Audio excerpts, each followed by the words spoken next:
For 4 months last season, it looked as if the Milwaukee Brewers had finally turned the corner as they were on the cusp of winning the National League Central Division. However, an ugly August swoon dashed their dreams as they finished 2 games behind the Cubs. 2008, though, is a new year, but some familiar faces are back in the young nucleus that makes up the Brewers roster. With names like Braun, Fielder, and Weeks, this year's Brewers should be in contention for another chance at the division. Surprisingly, standing in their way could be the St. Louis Cardinals. Tony La Russa's club is fast out of the gate, and they have already posted a division-best 9 wins.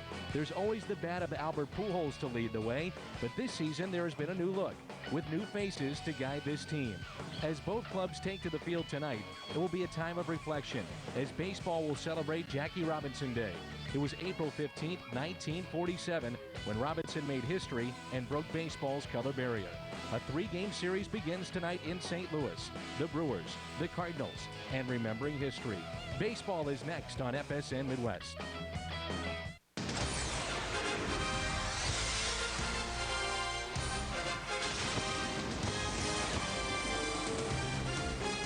One against 2 in the National League Central Division. A homestand begins tonight. 3 against the Brewers, and then we welcome San Francisco to town. Milwaukee is in St. Louis to take on the Cardinals, and it's Jackie Robinson Day around Major League Baseball. It was just a year ago from today that Albert Pujols, as we flash back, not just once but twice went deep against Milwaukee, wearing that historic number 42. The Brewers and Cardinals tonight. Welcome to the broadcast booth here at Busch Stadium. I'm Dan McLaughlin, joined by my partner, as always, Al Hrabosky. 5 of the next 8 games are between these two teams. And Al, I think a lot of people looked at Milwaukee and said, yeah, they can contend for this division. I'm not so sure a lot of people said the Cardinals could. Well, that's right. And the Cardinals may catch a break because they will miss their 2 best. Sheets and Suppan will not pitch in those 8 games against the Cardinals, but they still have some pretty good arms to go up against. Dave Busch will get the start tonight for Milwaukee. It's Braden Looper for St. Louis. Looper off to a good start. He is 2-0. Remembering history. When we come back, a look back at such an historic event in not only baseball history, but American history. Jackie Robinson breaking the color barrier. Today, we and all of Major League Baseball recognize the man who forever changed the face of our national pastime, and in doing so, altered American society. To honor him, more players on every team wear his number 42 on just this one day, to symbolize his enormous contributions, so that he will always be remembered.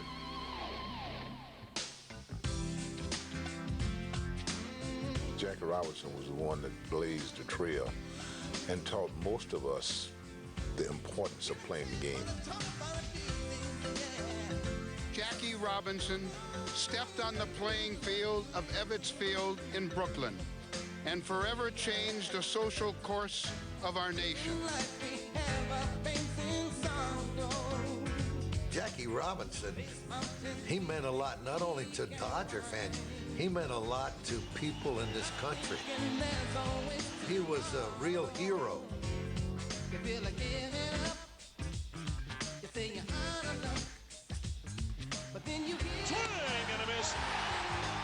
God bless him, man, because, you know, I don't know what I'd be doing if it wasn't for him taking that step and taking on that adversity for everyone. Swing and a drive.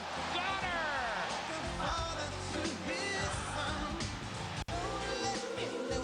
It was baseball's proudest and most important moment. With that one step, Jackie turned our game into the true national pastime. Tip your hat to a guy like that to be able to come to the major leagues, play as well as he did, and prove that everybody, no matter what race you are, didn't play this game. Oh, yeah, that's gone.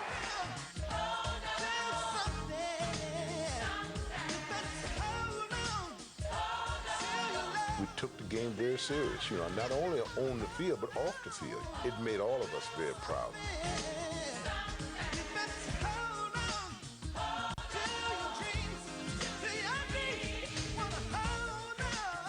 Our thanks to MLB Productions for the feature, and you can watch This Week in Baseball each Saturday on Fox. When we come back, a look back at 3 pivotal wins for the Cardinals last season may have kept Milwaukee out of postseason play.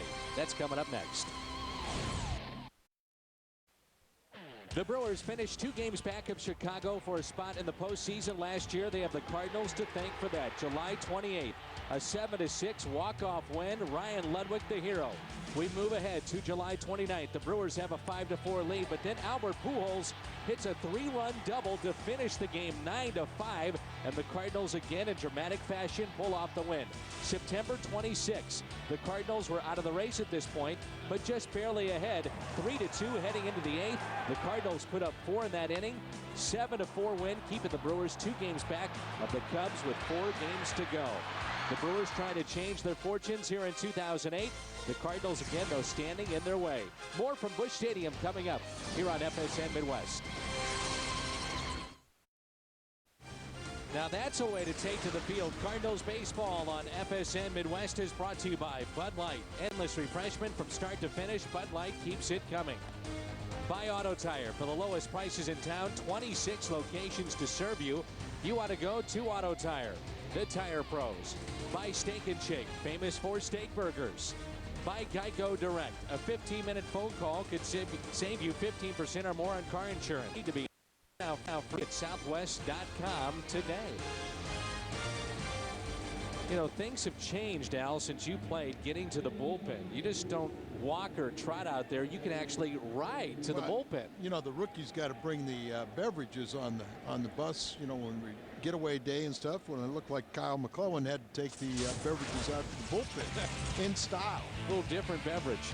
Our Southwest Airlines Milwaukee starting lineup and their batting order. Weeks, Gross, a late substitution, then Dillon, Fielder, Hall, Hart, Hardy, Bush, and Kendall.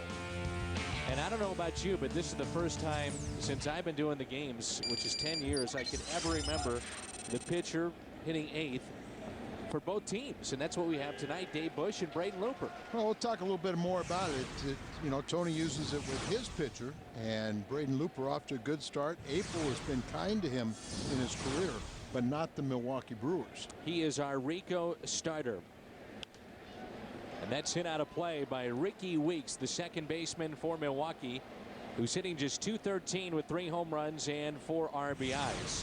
But he leads the league in runs scored. He's got 14 this season. This is a powerful Milwaukee Brewers lineup. Well, they can score some runs. They do it in bunches. Got a lot of power, and some of their big boys are off to slow starts. The 0-2 pitch on the inside corner. He struck him out. And that's how we start the ball game. A strikeout for Braden Looper. Let's meet the Cardinals defense as we go around the horn. As always, brought to you by Auto Tire. Chris Duncan in left, Rick Ankiel in center, Skip Schumacher is in right, Troy Gloss over at third, Cesar Izturis is the shortstop, Adam Kennedy at second, Albert Pujols at first, and Yadier Molina is behind the plate. Looper on the mound. Here is Gabe Gross, and a late insertion into the lineup for Ned Yost. 6th year for Ned Yost as manager of the Brewers. But how about Gabe Kapler and the story he has been as Gabe Gross digs in just 2 for 18. Kapler last year was managing in A-ball for the Boston Red Sox. Boston Red Sox managing an A-ball, and then he decided he'd give it a shot, hitting over 400, but he's got a little nicked up shoulder, so Gross gets the start, a late scratch. And Hal McRae said, I'm going to go tease Looper about don't let the manager, don't let the skipper beat you. There's a ground ball hit to second.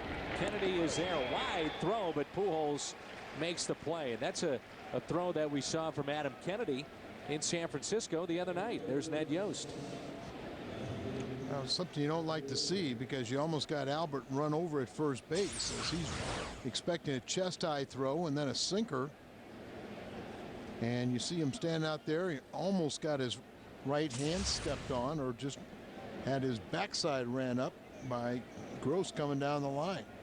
It seems like the easiest of throws. Second base to first base, catcher back to a pitcher. But we have seen it, Al, where certain players, for the course of the history of this game, all of a sudden develop a phobia where they can't make that throw. Yeah, but usually if you got good footwork and you take that little crow hop, you can eliminate.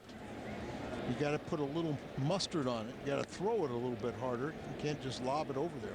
This is Joe Dillon. Normally this spot in the lineup has either been, over the last year and a month, occupied by either Ryan Braun or Prince Fielder, but tonight it is Joe Dillon. Ryan Braun is on the bench, the reigning Rookie of the Year, off to a slow start. Just a night off for him. He feels fine, and the 0-2 pitch is hit out of play and foul, and the crowd still arriving on a cool night here at Busch Stadium as we honor Jackie Robinson here at Busch Stadium, and all of the Cardinal players wearing that historic number 42. Joe Dillon, another guy, came out of retirement. He was a coach at Texas Tech University. Isn't that unbelievable? 2003. There's another one in there too. Solomon Torres. He served as a pitching coach in the Expos affiliate in the Dominican Summer League from 98 to 2000. He was out of baseball. 1-2 pitch hit hard and caught by Troy Glaus. So an easy 1-2-3 inning for Brain Looper. Homestand begins tonight. Cardinals coming up in their half of the first. Well, tonight we honor, and throughout baseball we honor Jackie Robinson Day, April 15, 2008. And wearing that number 42 for the Milwaukee Brewers is Prince Fielder. Last year, every uniform Brewer wore number 42 in a game against St. Louis, and this year the Brewers decided that only one player would draw that honor, and Ned Yost selected Fielder. Outfielder Bill Hall and second baseman Ricky Weeks as the candidates for that. Hall drew a name out of a hat in Yost's office on Wednesday, and Fielder won. He said he wore that number for Mo Vaughn and also Jackie Robinson growing up. He said Mo Vaughn was one of my favorite players, and I want to remember Jackie Robinson for what he did for all of us African Americans that are playing in baseball today. Let's take a look at our Rico starter. This is a real big start for Dave Busch because they're getting healthy in their rotation. He could be the odd man out. He's 0-2. And you see a very high ERA. Swing and a miss that time by Skip Schumacher. He's got a nice little arm, but has a tendency to not get his sinker down in the zone and leave a lot of pitches up in the middle of the plate, whether it's right or left-handers. He makes mistakes. On the outside corner, that misses. This is one thing that Skip Schumacher has done a lot better job of historically in his career. Does not take a lot of pitches, does not draw a lot of walks, but he's been doing that so far for the Cardinals, and now he strikes out to start it here in the bottom of the first against Dave Busch. Let's meet the Cardinals lineup, brought to you by Southwest Airlines. We highlight Albert Pujols, 109 career games against the Brewers, and look at that, 25 home runs and 92 RBIs. And remember, at the end of last season, Pujols was involved, a little bit of beanball between these two teams, and hopefully that doesn't carry over to tonight. Right, and I'm sure it won't be. You know, there's a lot of emotion going down the stretch for the Brewers, and you know, some may believe that that might have been the difference. Them not reaching playoffs, you know, was losing that game where they had a chance to. It was a game that was close, and they had a chance to come back, and then they played a little game, and Cardinals win it. 1-1 pitch to Duncan, a strike. Yeah, Milwaukee finished just 2 games back of the Cubs, but it was their first winning record since 1992. And you talk about the importance of playing meaningful games late down the stretch with a young team, and that's a strikeout, number 2 already on the night. And for Ned Yost, I remember you and I were in there in April, May, and we talked about the fact that they were so young. Would they be able to make it happen late in the season? They could not. It's Joe Dillon in left. Kapler was to be in center. That's not the case tonight. Corey Hart is in right. Bill Hall, J.J. Hardy, Ricky Weeks, and Fielder along the infield. And Jason Kendall is behind the plate for Ned Yost. And Ned Yost was criticized at the end of last season. He was ejected from a bunch of games. He says, look, I understand the personnel we have. I know we can get there. We just maybe needed to get that season in which we were beat up a little bit at the end of the year under our belts, so it prepared us for 2008 and beyond. Learning process, how to win and close out a season in first place. Well, a lot of people always felt that the Cardinals, when they got one game back, you know, that they would take off from that point because they know how to win. 1-1 pitch to Pujols is a base hit into right. A shift was on for Albert that time, and he shoots it into right field for a 2-out base hit. Ricky Weeks is close towards second base here on this pitch. The second baseman is back here, playing behind almost the bag, and so Albert just shoots it right through the vacated second base area. Perfect alignment for a normal second baseman, and not when Albert's at the plate. Here's Rick Ankiel hitting .286. We've talked about his great numbers, in particular here at Busch Stadium. And that is only the second base hit in 9 plate appearances for Albert against Busch. Ankiel on the season, 4 home runs, 11 RBIs. The 4 home runs leads the team. One trend early in this season, the Cardinals taking an early lead. They're 8-1 when they score first. Cardinals opening homestand, they went 5-1. Played great here at Busch Stadium. Another check on Pujols. Count of no balls, 1 strike on Ankiel. The Cardinals on Sunday were just 2 for 11 with runners in scoring position and a strike zone that was all over the place. Didn't they have 14 strikeouts in that game? 14. A little bigger lead this time by Pujols, and it's fouled back. It's interesting to see how they will hold runners on because of Jason Kendall behind the plate. Jason Kendall, longtime Pirate, former A, finished up with Chicago, and now with Milwaukee. Last year, he only caught 2 of 54 base stealers, but already this season, he's 4 for 12. I'm trying to figure out what their numbers are. They have 4 for 8 in the scorebook, but are in their charts, but 333. So I'll go with your 4 for 12. Either way, you wonder if it's a conscious decision by the pitchers to make sure and hold these runners close, or Kendall has improved on his throwing. I think it's a combination. You know, he was embarrassed. Albert wants to run. And Kendall also batting .400. He's our second leadoff man. It makes sense with him.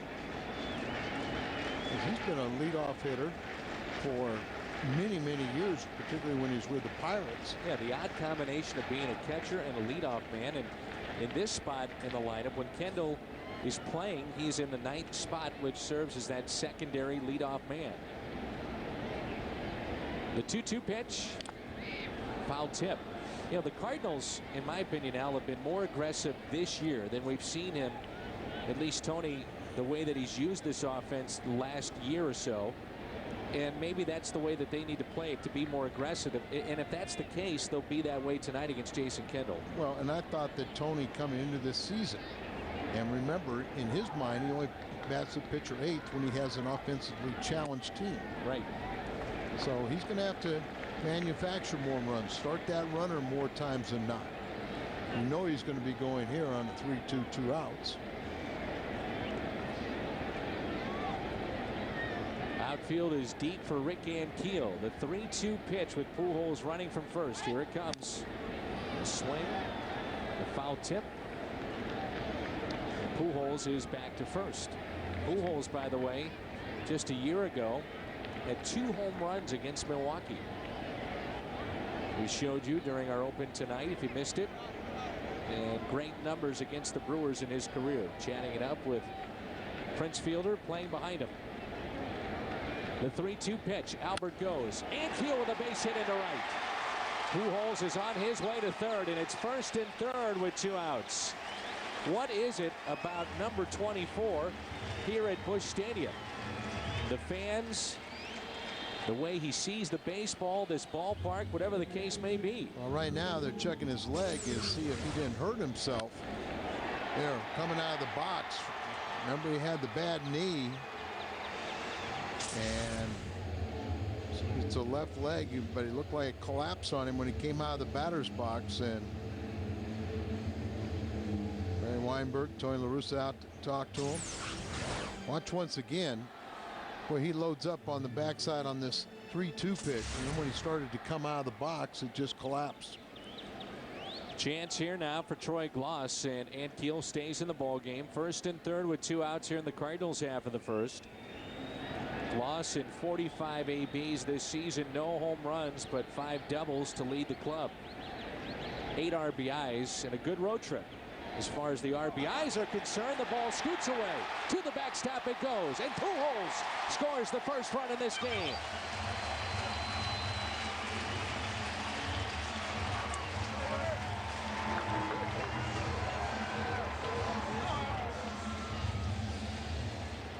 And after Bush struck out the first two, a single by Pujols to right, single by Ankiel to right, and this wild pitch.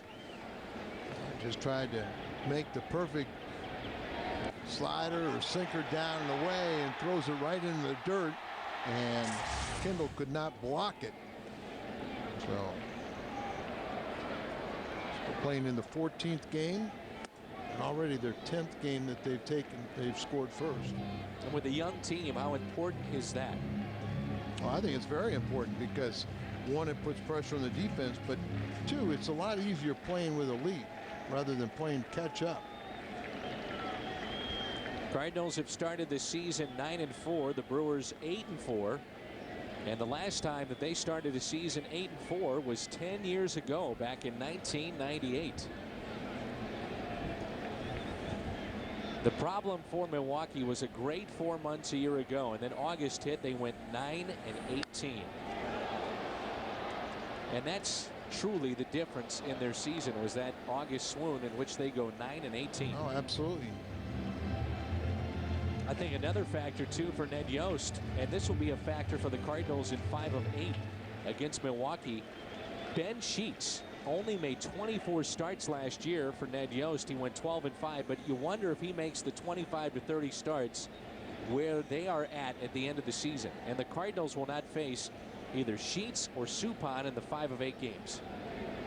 That's big. Big time. And saw Ted Simmons, who is now the bench coach for Ned Yost. Back in uniform. Yeah. Talked to Teddy for briefly, but they were together in Atlanta at the end of Ted's playing career. Ned Yost was there. So Mazda pitch count at 25 already for Dave Bush. They were also in Milwaukee together during their playing days. 2-2 is popped up. Right side, foul territory. Kendall over and makes the catch. And Gloss slams his bat in disgust. On a wild pitch, the Cardinals have a 1-0 lead. Well, the Cardinals have a lead of 1-0 over the Milwaukee Brewers. Top of the second rolls in here at Busch Stadium in downtown St. Louis. Little chilly night, but a gorgeous afternoon. And we understand it's supposed to warm up as this week progresses. 2 night games against Milwaukee, and then the day game on Thursday. And the first pitch by Looper to start the second is taken for a ball. And how about this? Prince Fielder, the youngest ever to 50 home runs a year ago. I look up and I see 0 next to that home run marker up in the Jumbotron here at Busch Stadium. Well, I touched on it in the pregame show. You know, I can hear Whitey Herzog say right now, you know, get some red meat. He's a vegetarian. Turned into a vegetarian in the offseason. After you hit 50 home runs. Now, Hal McRae said you'd think his wife would have said no.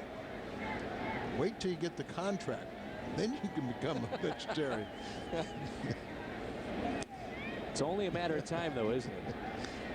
This guy is good. Prince Fielder led the National League and set a franchise record with 50 home runs, and it was only his second full season a year ago, and he draws a leadoff walk, and Looper, you can see, is frustrated with himself.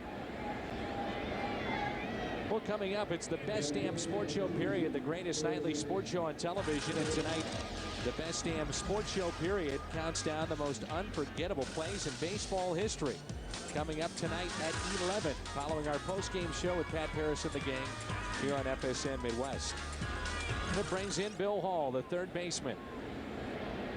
One of the things that the Brewers figured out that they had to do from a year ago to improve this season was get better, and I mean a lot better defensively. So they have moved Bill Hall to third base and moved Ryan Braun to the outfield. We know Braun is a tremendous offensive player, but he really hurt them defensively at times last year. Yes, he did. And this is the 3rd straight year that Billy Hall has changed positions. Came up as a shortstop, then he moved to center field. Now he's over at third base. 35 home run season back in 06, which got him a 4-year, $24 million contract extension. But you wonder about, you know, the moving around defensively and how that affects a player at the plate.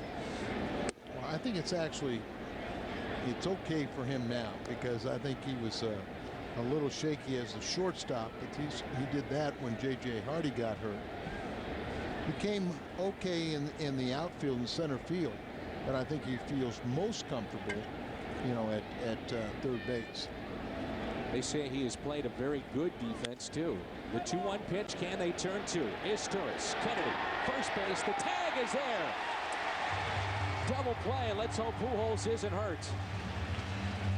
It's the throw. Man. Throw was up the line, and so he had to vacate the bag and try and make the tag. Is it the thumb or wrist?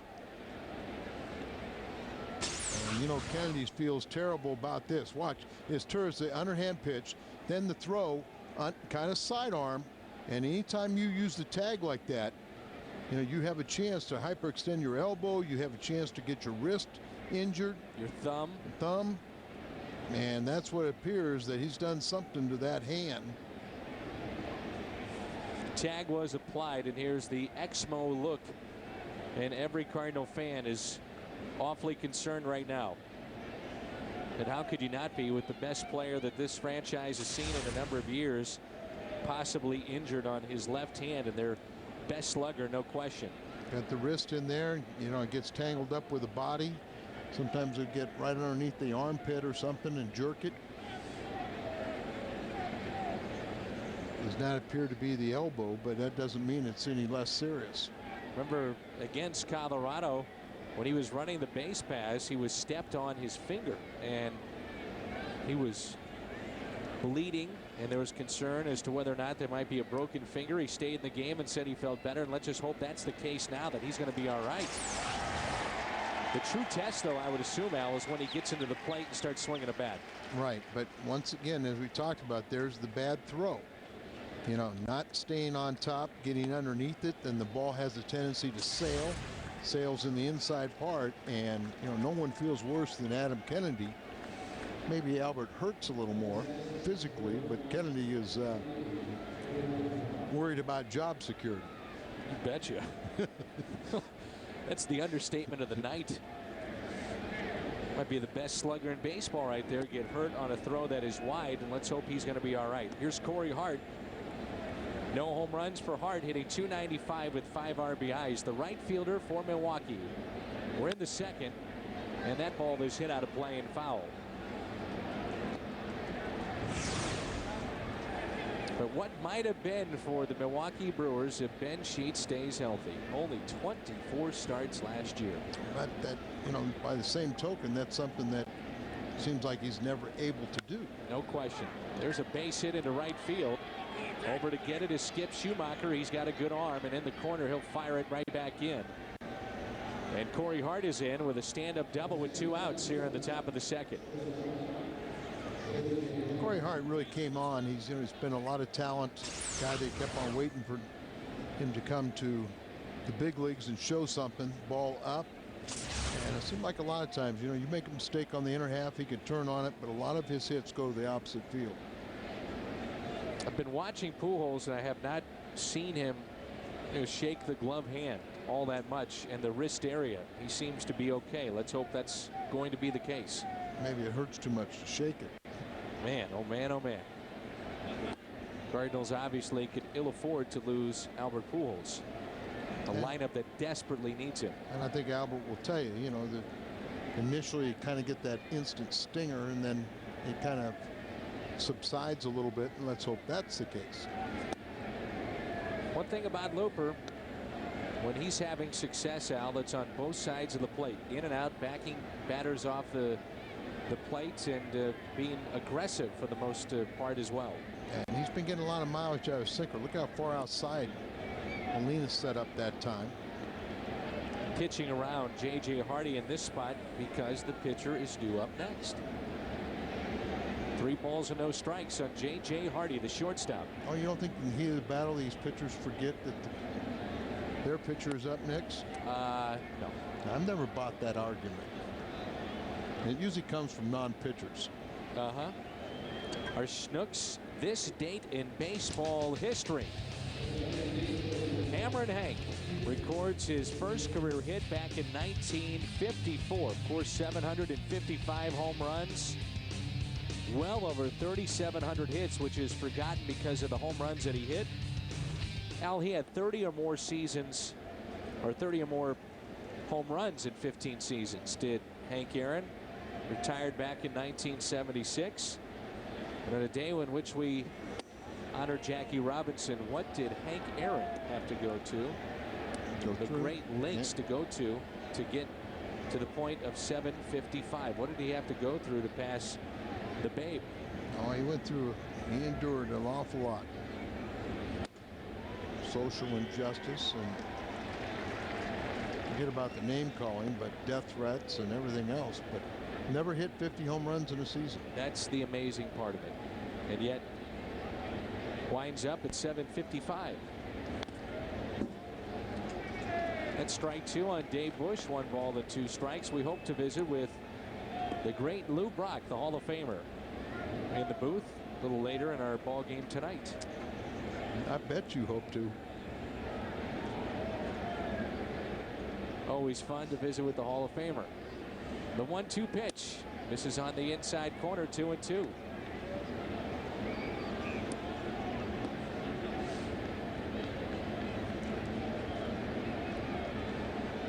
Dave Duncan didn't like that last call. A couple of the calls tonight as he stares back at our home plate umpire. Hit hard to third. And a throw over to Albert. And the Brewers will strand 2. Let's hope Pujols is all right. It's 1-0 midway through 2. Jackie Robinson would say a life is not important except in the impact it has on other lives. And we should, of course, honor Jackie Robinson with his number 42 tonight, breaking the color barrier in Major League Baseball. And Brian Barton understands the importance of this very special day throughout the major leagues. I mean, Jackie, he's a great guy, a legend in his own words, and it means a lot for me personally because, you know, it allowed for opportunity for people like me and African Americans and minorities period, you know, to get opportunity to play this game. Well thought out by Brian Barton. Of course, it was Dodgers president Branch Rickey that selected Jackie Robinson to lead the way, the first African American to play in the major leagues. And this is Yadier Molina. And, you know, Rickey would always say, and watching and reading so many books that I have on this, he'd say, I'm looking for somebody that is afraid to fight back. I don't want them to be boisterous, turn the other cheek, so to speak, and in many ways almost take the abuse you're going to get because you're going to lead the way. Yeah, I mean, and he wasn't the best ball player at that time, even though he went on to win the Rookie of the Year. And the Rookie of the Year award is named in his honor. But he was looking for the complete package. The man, the leader, the person that could, you know, endure such harsh treatment, not only from his own teammates at times, but from the fans and from society, and stand up to it with more grace and dignity than most. In many ways, baseball led the way. Near the line in right, Robinson's debut for the Dodgers was in 1947. And it came a year before Harry Truman, the president, desegregated the military, and 7 years before the Supreme Court ruled desegregation in public schools was unconstitutional. So in many ways, Major League Baseball led the way. I've always said, you know, baseball is a microcosm of society. You know, with all the problems of society, they have the same problems here. One out, and this is Adam Kennedy. William Jefferson Clinton. America is a stronger and better nation because of Jackie Robinson, as his number has been retired, number 42, throughout Major League Baseball. No one can wear that number with the exception of Mariano Rivera. Yeah, and I think and he is the closer of the Yankees. I'll be honest, in many ways I wish he would have given that number up. Before baseball retired that number, they said, okay, if you're wearing number 42, you can keep Movon it. was grandfathered in, but his career ended. But the only one left is Rivera. Right. Up another couple years. Hard hit to second. Nice play by Ricky Weeks. Takes a hit away from his counterpart, Adam Kennedy. Ricky Weeks, another offensive player, not known for his defense, but makes a nice play here. And these guys are now, working hard year after year at the big league level to make themselves better defensively, and it's starting to show. Jackie Robinson Day in Major League Baseball, and MLB is donating $1.2 million to the foundation that bears his name, which started 35 years ago by his wife. Rachel. That's right. Jackie Robinson died at a very young age. He was only 53, and he died from diabetes. Had a couple young ladies here that are recipients of the Jackie Robinson Scholarship. Hard hit, but right to first. And fielder is there. Cardinals go 1-2-3. Kendall, Weeks, Gross coming up. Cardinals lead it 1-0 as we go to the third. Jim Hayes along with Cardinals owner Bill DeWitt Jr. And Bill, baseball and the Cardinals honoring the anniversary of Jackie Robinson breaking the color barrier. Certainly what Robinson did for baseball and society, well documented. What does what he did mean to you? Well, I was a young child at the time, but in historical hindsight, the fact that he came in and was the first player and had to go through what he went through was quite an accomplishment. A lot of people talk about Jackie Robinson being the right guy to get the job done. He did go through an awful lot. Branch Rickey, the great Cardinals general manager, probably as savvy a baseball man who ever lived, made sure that he picked the right guy to break the color barrier, and Jackie certainly was that. He was not only a gifted player, but had the personality and the toughness and the stick-to-itiveness to perform with, some of the pressures that he was under. And baseball's desire to remember his accomplishment, certainly something you're on board with. No question about it. I give the commissioner a lot of credit because, as time goes on, there can be a tendency to forget those who did so much, not only for the game, but for society. And Jackie clearly was a leader in baseball and in this country. And I think Commissioner and all the owners and all the players honoring the great work that Jackie Robinson did is very fitting. Kendall gets rung up. We say thank you to Bill DeWitt Jr. Thanks, Jim. Good to be with you. Appreciate the time. Let's go back to you, Dan and Al. All right, Jim, thank you very much. One of the concerns, though, is that only 8.2% of the rosters around Major League Baseball account for African Americans, and certainly baseball, though, has done a very good job getting into the inner cities and trying to make sure that African Americans become a better and bigger part of the sport. Yeah, they've had the opportunities, and the reviving baseball in the inner cities, the RBI League. John Young was a scout with the Texas Rangers that was very instrumental in starting that throughout baseball, and all the clubs picked it up through the commissioner's office. But it's it's a situation now that you can have those opportunities, but you need to get those kids playing. And even Oquendo was mentioning that he's very concerned that the kids are stopped playing in Puerto Rico now. And that's my next point. I'm not so sure it's just a African-American thing. I think it's an American-wide thing where kids are playing hockey and basketball and football and so many other sports. It's probably nationwide with all kids. Well, and there's a lot of conditions why and stuff. When I grew up, you could play in the street. You played stickball. We could go down to a schoolhouse and play in the fields now. They locked those fields up. You can't play in the streets anymore. So you don't want to blame it all on the kids and the fact that it almost seem like they have to have it organized. They don't want to go play as 2 or 3 kids as play over the line or play some of these different games. I knew when I first came to St. Louis, I never heard of corkball. Some of the games that kids play simulating, hitting baseballs. So there's something that I knew about that you didn't. Exactly. Corkball. I played corkball growing Well, see, up. that's what I mean. Everybody in St. Louis played it, but never heard of it. There's so many other options too for children, and whether it be the internet or playing video games. I was going to say some of them good and some of them right. bad. You know, and that's part of it. Let's hit out of play. You know, one of the guys here locally that works very hard within the inner city with the Cardinals is our buddy Ted Savage. That's right. He does a great job with that. The Cardinals, with all the different fields that have been erected over the last few years, that's a major factor too. They started with Cardinals Care, and then all of a sudden you saw Stan Musial Ballpark and Darryl Kyle Ballpark and the various parks that have been built, and those are primarily built in the inner city. And I think we have a very good, solid program here because of the fine work that the Matthews Dickey's Boys Club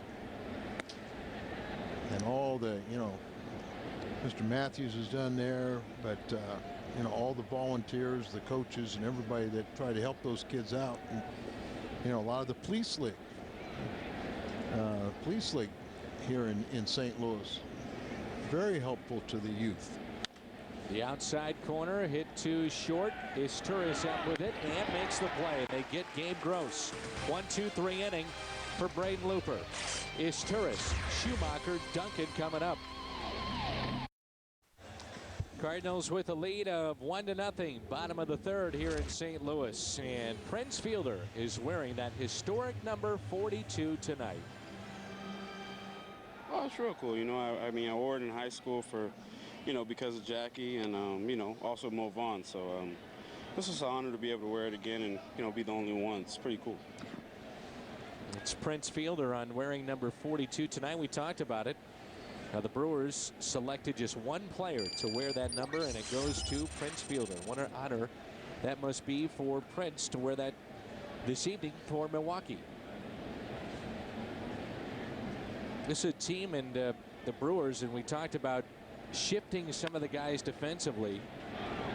Now they had the 4th most errors in the National League last year, and a lot of guys have gone to numbers crunching, whether it be you're looking at where you're going to position certain players offensively, what happens with guys in your rotation. They looked at defense last year. One of the things that Doug Melvin, their GM, looked at was defense.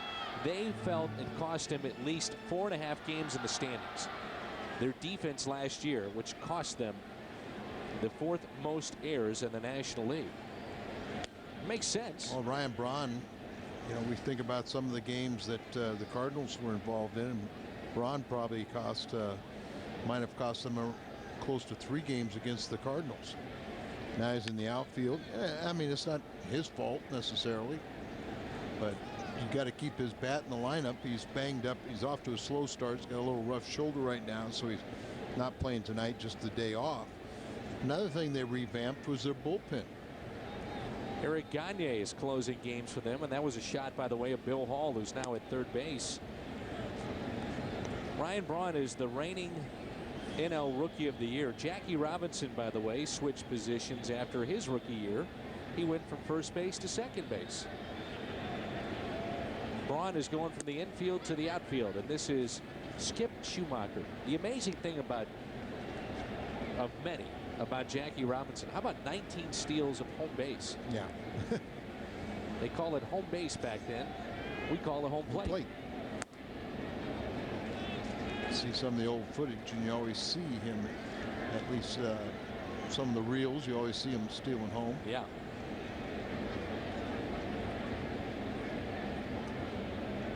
3-2 on Schumacher. Get out of play. One of the guys that I was just absolutely intrigued about and wish I knew a lot more, and was one of the guys that they thought about bringing up, but then they realized he had too volatile of a personality. Josh Gibson, the great home run hitting catcher. The Negro Leagues. Yes. That's why I hope that we get the chance to visit with Lou Brock, and that was a shot of Jose Oquendo. As Lou Brock could certainly tell you about the Negro Leagues and Buck O'Neill, who signed him. The visit now by Kendall with Dave Bush. And one thing about Jose Oquendo, he does his homework when it comes to scouting the opposition, in particular with those outfield arms. Well, he'll give you an idea. Corey Hart charges the ball well and has an above-average arm. But the one thing about Jose Oquendo, he'll give you a good sky report, and then he'll say, but 9 times out of 10, I'm going to challenge anybody. And here is Duncan with 1 out and a runner at first. Well, it's good to see that Skip Schumacher is getting those walks at the top of this lineup to stay in this lineup. He was 10 for 26 on the trip, and that's what you need your leadoff man to do, get on base. 7 walks, still looking for his first home hit. Duncan, a ground ball to second. That's 1 on the first double play. So 4-6-3, and we are through 3 here at Busch Stadium. Part of the order coming up for the Brewers. This is Joe Dillon at the plate for Milwaukee, and the Cardinals have a lead of 1-0. 2 hits for the Redbirds, 1 for Milwaukee. The one by the Brewers was a 2-out base hit by Corey Hart back in the 2nd inning. Just like that, it's 2 balls and no strikes. Dillon, Fielder, and Hall, 3, 4, and 5 in this lineup for Milwaukee. And again, Ryan Braun is not in this lineup. Not an injury concern, just trying to give him a night off. Whoa, right back up the middle and a base hit. Good thing that Looper had ducked. The base hit off the bat of Dillon. This portion of Cardinal Baseball on FSM Midwest is brought to you by Kia Motors. Kia, the power to surprise. And by Aflac. Aflac, ask about it at work.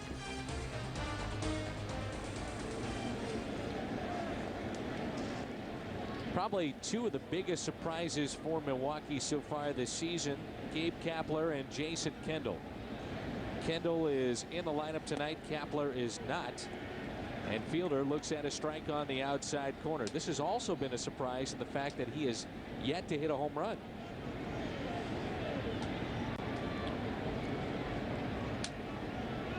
Braun is hitting in the low 200s. I think it's when it's all said and done, his numbers are going to be there, but I'm sure he would like to hit his first, and we would like to see that not be in St. Louis. The Brewers clubbed a record 231 home runs last year. They ranked in the top 5 in runs, slugging percentage, and RBIs. The 0-2 pitch outside, 1-2. Fielder's only hitting .222 and 6 RBIs on the season. And he is wearing number 42, the only Brewer to do so tonight, in honor of Jackie Robinson here at Busch Stadium. And you heard him. He talked about the thrill that it is for him to wear that number and what it means to him. His father, Cecil Fielder, 4 partial seasons, and then in his 2nd full season hit 44 home runs.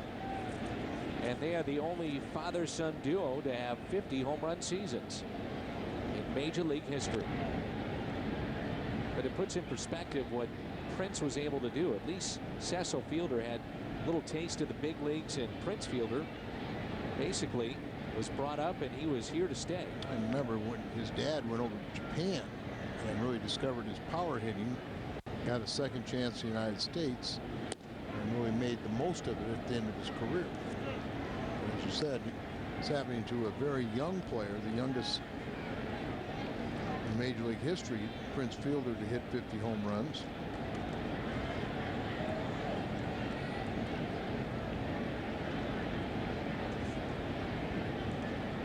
Two of the best sluggers, Fielder and Pujols. The 3-2 pitch, runner goes, and that's ball 4. So a base hit and a walk to start the top of the 4th. That's 2 walks for Prince Fielder. At times you can give a hitter almost too much respect. He's walked twice. That's right. And 3 walks now for Looper. How do they compare? 1,246 career ABs. Pujols and Fielder. You see the hits in favor of Albert. and he's ahead in home runs by 9 and up by quite a margin in the RBI department as we compare Albert Pujols and Prince Fielder tonight. Those of you that went to Vianney High School, that's 112 difference in RBIs. Well, I got to be honest. I mean, I'm looking. You were at looking at other. I'm looking at the field. Oh, don't rub my shoulder like you're trying to be my friend. And then I go back to the monitor and back to the field, then back to here. I mean, I can't add them up that fast. I know you didn't see it. You just smooth it over, Al. That's kind of what we're taught to do, isn't it? Yeah, but I got a school theme. Well, I know you're the king of smooth. Let's not go down that road.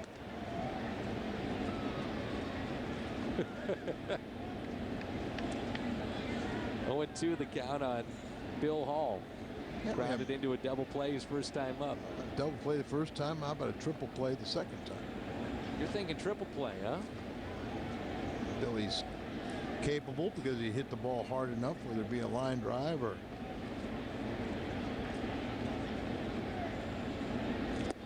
And a swing and a miss. We'll take the strikeout. Number 3 tonight for Braden Looper. The Chevy's Cardinals Crew Kids Club features Adam Wainwright. Saturday, September 27th. You can have an autograph party with the Cardinals starter. You get tickets, Cardinals gear, an autograph party with Adam. There he is. And the number to call to find out more is 345-9600 or stlcardinals.com. Here's Corey Hart. Strike on the outside corner. Corey Hart doubled his first time up and then was left stranded back in the second. A concern for the Brewers this season because it carries over with basically the same lineup is hitting against right-handed pitching. Into right, base hit. Schumacher comes up throwing. It's cut off by Pujols, and we are tied at 1-1. If he goes for it and misses it, it skips to the wall, and you've got problems. So Schumacher decided to play it safe, and this game is tied up at 1.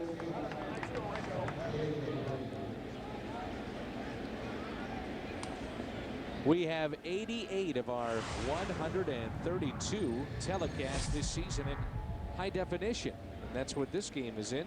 Crystal clear high definition here on FSN Midwest. So base hit, RBI by Hart. And a pitch right down the middle to J.J. Hardy. Runners at first and second. 1-1 game here in the fourth. I wonder what J.J.'s looking for. He knows he's got the pitcher hitting behind him. And why he kind of first pitch strike he takes. Hardy walked his first time. It was a case in which Looper just pitched around him. Hardy wears number 7, the shortstop of the Milwaukee Brewers. And that's what I kind of felt like, you know, go up there ready to hit the first pitch because you may not get a strike.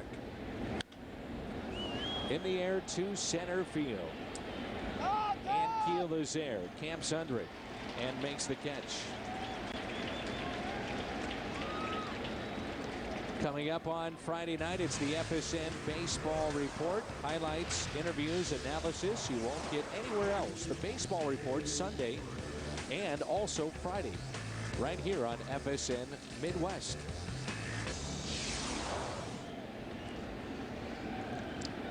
So the pitcher is up, and that's Dave Bush.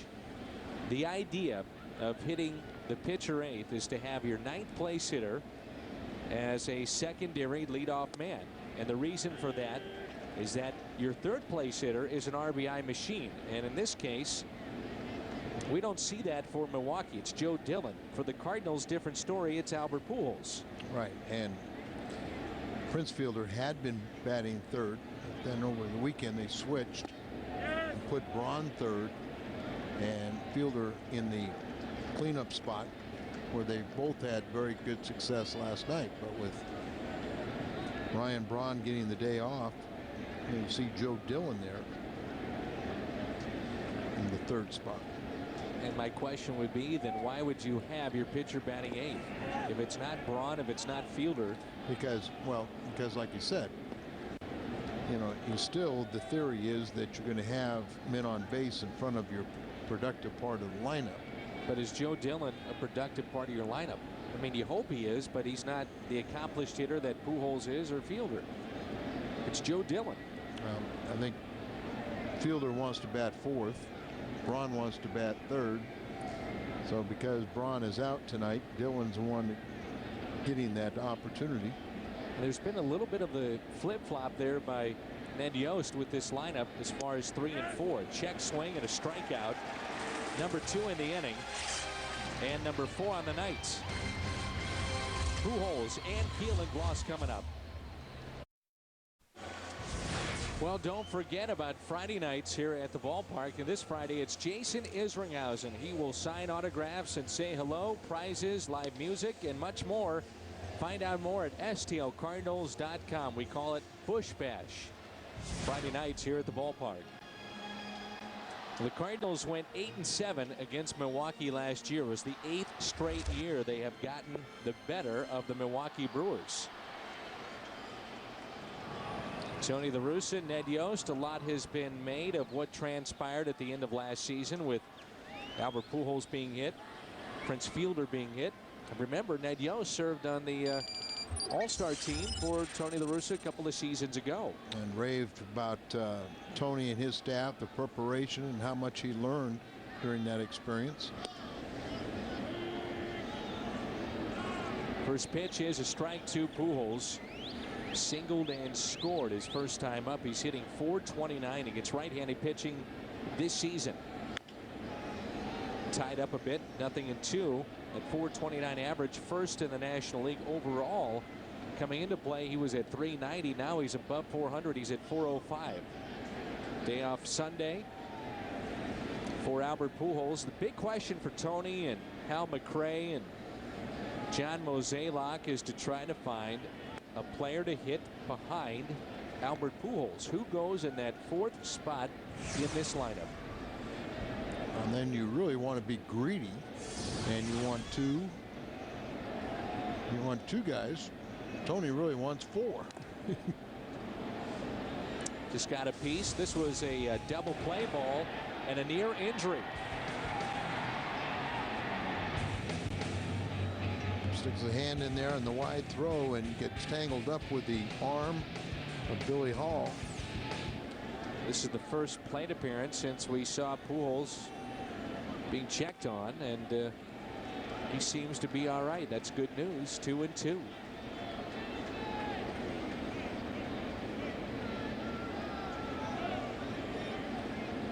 Tonight, hitting behind Pujols, it's Rick Ankiel. You'll see at times Troy Gloss in the air to shallow right center field. Who wants it? The right fielder calls for it. That's Corey Hart for the first out.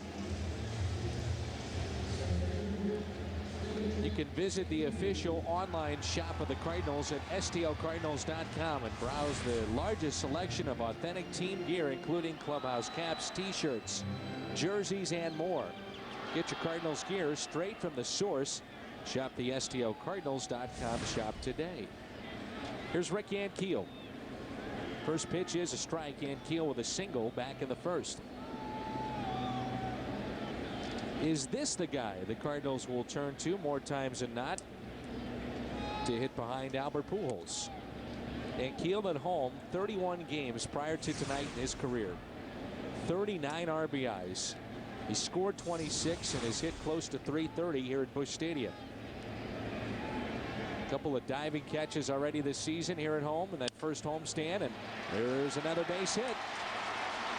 He's 2 for 2. I'm telling you, I think he just feeds off these fans and the energy in this ballpark for people pulling for him after everything he's been through. Well, there's no doubt about that this is a crowd that recognizes this unique talent and what he's accomplished, what he's gone through.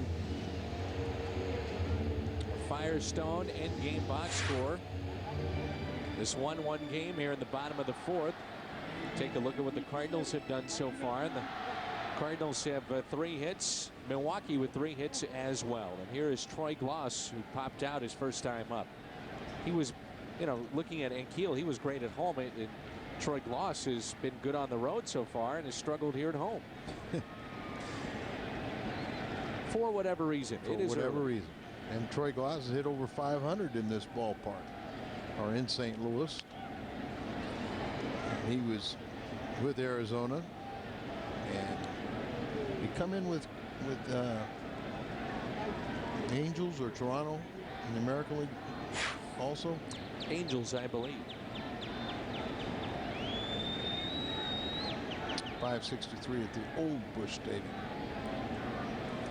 1 out, runner at first.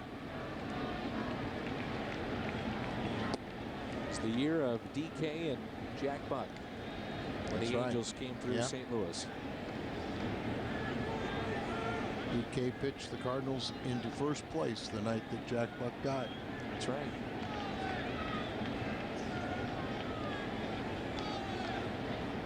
One and 1 the count on the Cardinals' third baseman. Tied up again. What have you seen with Troy Glaus? I mean, to me, I'm seeing a lot of pitches inside and trying to jam him a little bit right now. Well, right now he's got a long swing, and so you got that long swing. It takes him, he can't pull the trigger real quick, and so you'll see a lot of these little pop-ups and lazy fly balls that go to the opposite field. But there's too much of a track record, and maybe for a while, get Hal McRae to get him to cheat a little bit on an inside pitch and open up.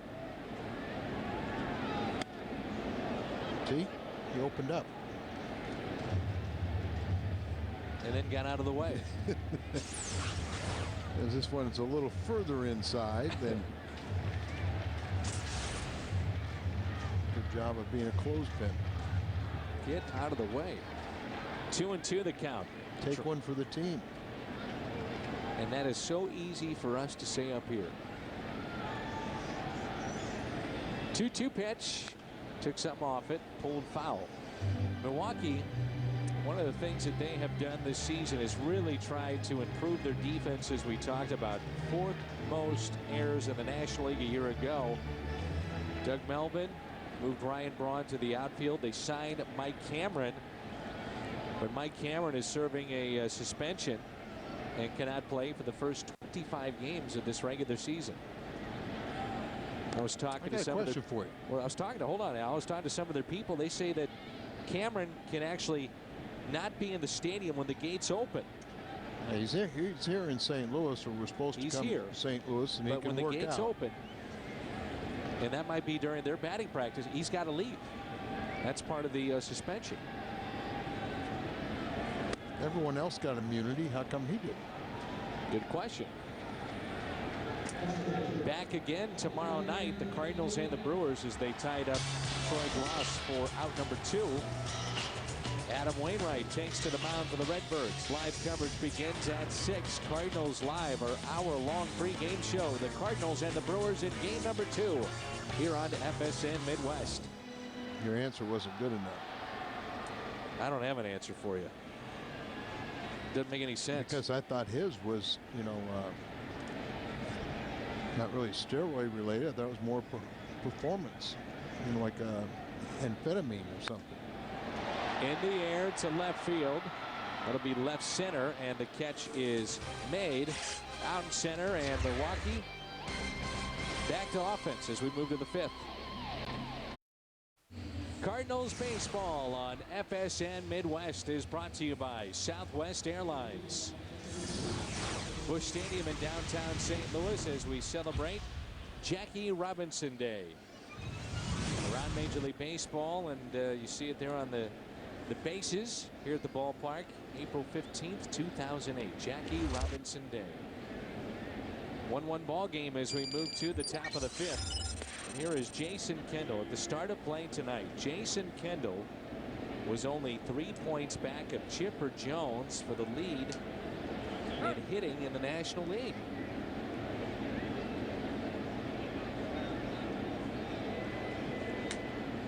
Not many people suspected that. Yanks one out to left. He struck out his first time up, and the catch will be made by Duncan. and Kendall is 0 for 2. Hey, Dan, you know, Fred Bird and I went and visited Bloomingdale. Fred Bird, my best buddy, Bloomingdale Elementary School back in January. That's in St. Genevieve's, and I got a nice letter from Michelle Aarons and her daughter Felicity. And I just got to tell you, it was a wonderful letters, and there was no problem. Fred Bird still thinks Felicity is the best, and there won't be any repercussions. Fred Bird's not that way. Okay, that made a lot of sense. It did to Michelle and Felicity. And apparently you. Well, I got the letter. But 99% of the viewing audience has no idea what you're talking about, but we are happy that I think it was very important for them to know this. You got it out on the air, and we're very pleased about that. Here's Ricky Weeks. I'm serious. Somebody was worried about there's a contest with the elementary school program, and somebody was worried they may not be in contention for the grand prize. So apparently they are in contention. Yeah, of course they are. Ricky Weeks is 0 for 2. He is struck out and popped out. Ned Yost has only used 5 different lineups so far this year. Early this season, a concern for him, though, right-handed pitching. They pound left-handers, but they have hit 36 points lower. At least they did a year ago against right-handed pitching. And a matter of fact, it's worse this year than it was a year ago so far. I remember when we were in San Francisco, the Giants were talking about don't throw a lefty against them. Well, the Cardinals don't have to worry about that with their starting rotation. Well, they might in a month. Mark Mulder is coming back pretty soon. That's to the wall, and the catch is made by Rick Ankiel. Bank of America is the official bank of the St. Louis Cardinals. Mark Mulder is on a rehab assignment tonight. You figure his stop will be Palm Beach. He's also playing with Brendan Ryan tonight at Palm Beach, then Springfield and Memphis. But if you're the Cardinals, Al, you got to make sure that these guys, although the hype is around them to come back, that they are ready to go. And I'm not so sure that that was the case with Pinheiro over the weekend. Mulder starts his 30-day clock today. And you can always stop that and restart it. But in most cases, the Cardinals are hopeful that he will be here in the big leagues within 30 days. Strike on the outside corner as Gabe Kapler was to make the start, and he is out with a bruised right shoulder, so it's Gabe Gross tonight. And again, that look at the pitch count brought to you by Volkswagen. Gabe Gross has grounded out to second, grounded out to short. Will this be an out? Shallow left. Who wants it? Duncan makes the play. 1, 2, 3, 5th inning for Looper. Kennedy, Looper, Izturis coming up. First 25,000 fans ages 21 and over will receive a 2008 wall calendar on Friday, April 18th versus San Francisco Giants. The calendars is complement of Anheuser-Busch and will feature your 2008 Cardinal players, game times, and broadcast schedules. For tickets, call 314-345-9000 or go to stlcardinals.com. Have you seen the new wall calendar? No, because you passed out one to everybody but me. Oh, and poor Al. And look what I have left. You have right mine. here. You have right mine. there. Thank you. Quit yelling at people. Accept it. Be happy with it. And be nice. Very nice. Hey, thanks for that heater. Oh, there's only one under there. Thanks, Al. You're welcome. Those heaters that we bought together. That's a base hit for Adam Kennedy. That's nice, Al. Thanks, buddy. See, for people that don't know, we were somewhere cold. It was either San Francisco or Pittsburgh. We were in Pittsburgh. And then we went. Then we took them to San Francisco. Went in together on a couple of heaters, but apparently only one has made its way to the booth. Well, they weigh about 12 ounces, and I don't see your name on top of that one, so I guess it should be shared.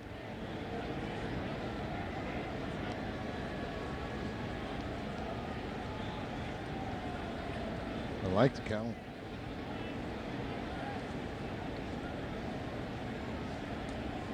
It's a very nice calendar. It's a bunted foul by Braden Looper. And that's this Friday, right? That is this Friday. Hey, by the way, congratulations to Scott Cooper and his wife. Scott, you'll see on the post-game shows here on FSN Midwest, the former major leaguer, third baseman, brand new baby boy. Camden Scott Cooper has arrived at 7 pounds 13 ounces. Congratulations. That's great news. Yeah.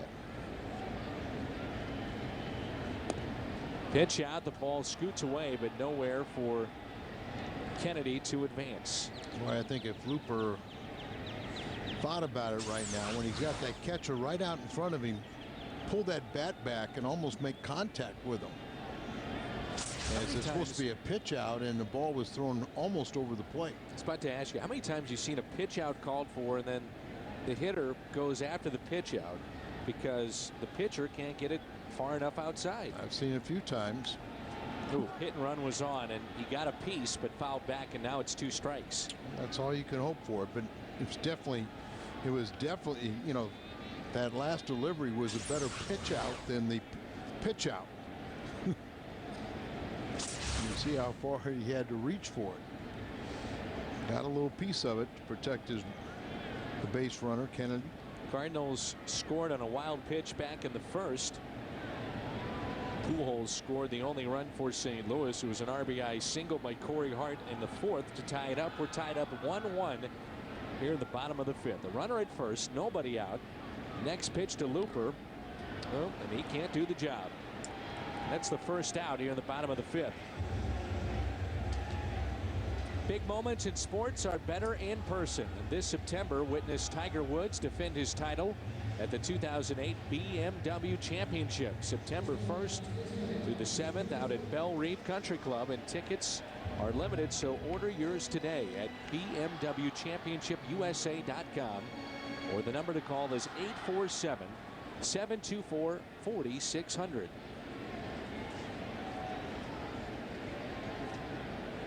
Here's Cesar Izturis, grounded out to second his first time up. A spot where Izturis is in the 9th spot in this lineup. He's got 8 walks and his on-base percentage over 400 at the start of play tonight. So even though the average hasn't been there, the on-base percentage has been pretty good. And that's what you're looking for in this spot in the lineup. Now, will he keep up? That's the big question.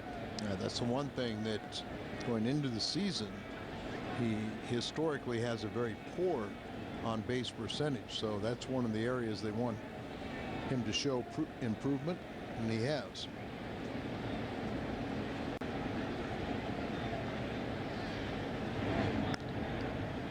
Getting heat now. Well, you decided to turn the heater. Appreciate that, Al.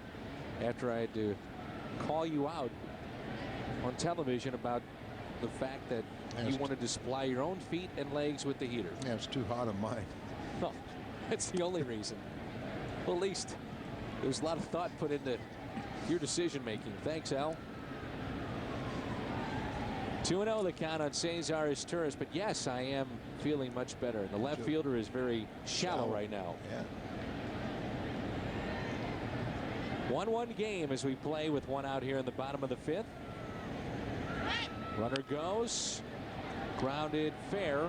Fielder will just step on the bag, and advancing to second base, it's Adam Kennedy. So he's in scoring position. Again, the Cardinals 2 for 11 on Sunday with runners in scoring position. Not too late to get on board with a 2008 season ticket package. Choose from prorated full season, half season plans, or the 27 game plan. For details, visit STLCardinals.com today. Of course, one of the best deals right now at the ballpark is the Champions Club. Check it out. Frank Mulder goes 5 innings, 6 hits, 2 runs, 1 earned, no walks, and 1 strikeout tonight at Palm Beach. There's Skip Schumacher back to the top of this lineup. You got Pinheiro back, Mulder coming back. At some point, you're thinking Carpenter, you're hoping Clement. you could have a surplus of pitching, but again, you go at that very cautiously because you don't know about guys coming off of injury. Schumacher with a base hit into left field. They'll wave the runner in. The throw is up line. And the Cardinals lead it 2-1, and Schumacher advances to second base. A 2-out RBI base hit, 2-1 Cardinals.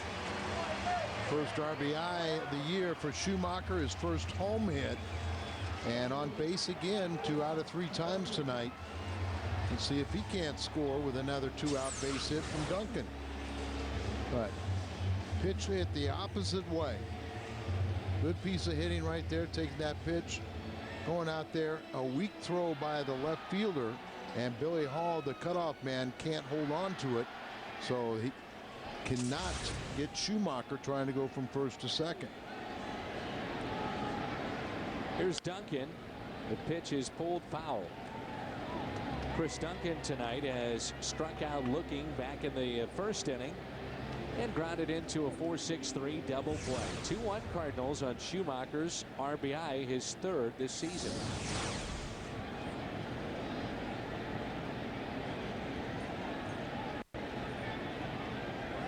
Good piece of running there by Skip Schumacher to wind up at second base. And a lot of times you'll sacrifice, get that run across and get yourself in a rundown, or make sure you get, even if you run into the out there at second. In this case, they couldn't make a play, so you have a runner out in scoring position. The 1-1 pitch to Duncan on its way. We're talking about the signing of Mike Cameron for Milwaukee. He's a 3-time Gold Glove winner. So you figure, you know, even if you have a guy that might be out of position in left in Braun when he plays, he's not in the lineup tonight, that Cameron makes up for some of that ground over in left center field. Sure. The 2-1 pitch. Duncan, base hit into right. Schumacher being waved in. He will score. And again, the Cardinals strike with 2 outs here in the 5th inning, and they lead it 3-1.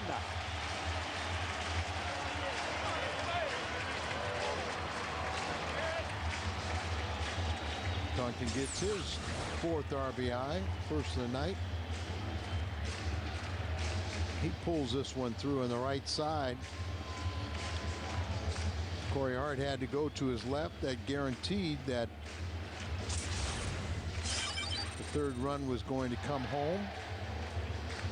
No activity right now in the Milwaukee bullpen, but a visit from their pitching coach, and his brother is one of the best ever in the business. Mike Maddox, brother Greg, little brother Greg, from Las Vegas. And speaking of Las Vegas, talking with Ryan Ludwig. He wanted to say hello to his mother and his brother, the former Cardinal pitcher Eric Ludwig, back in Las Vegas. Said, I've never said hello to my mom or brother on television. And I said, you will tonight.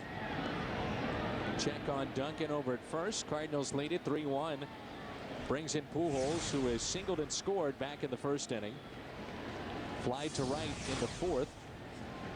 And his 3rd time up now here in the 5th. 2 outs, runner at first, 3-1 Cardinals.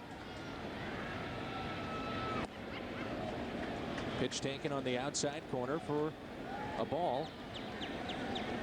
And on deck, it's Rick Ankiel.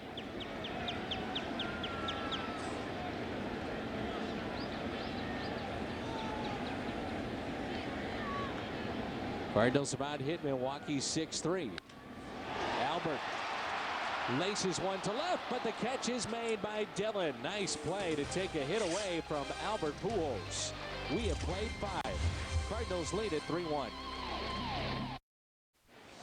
What's on Tap is brought to you by Bud Light. Bud Light keeps it coming. And it is game number 2 of this 3-game set. Tomorrow night at 6 with the pregame show. Adam Wainwright, 1-1, will go against Carlos Villanueva. Again, it's worth repeating, the Cardinals do not face Ben Sheets, nor do they face Jeff Suppan in this series. 2 of the best for Milwaukee.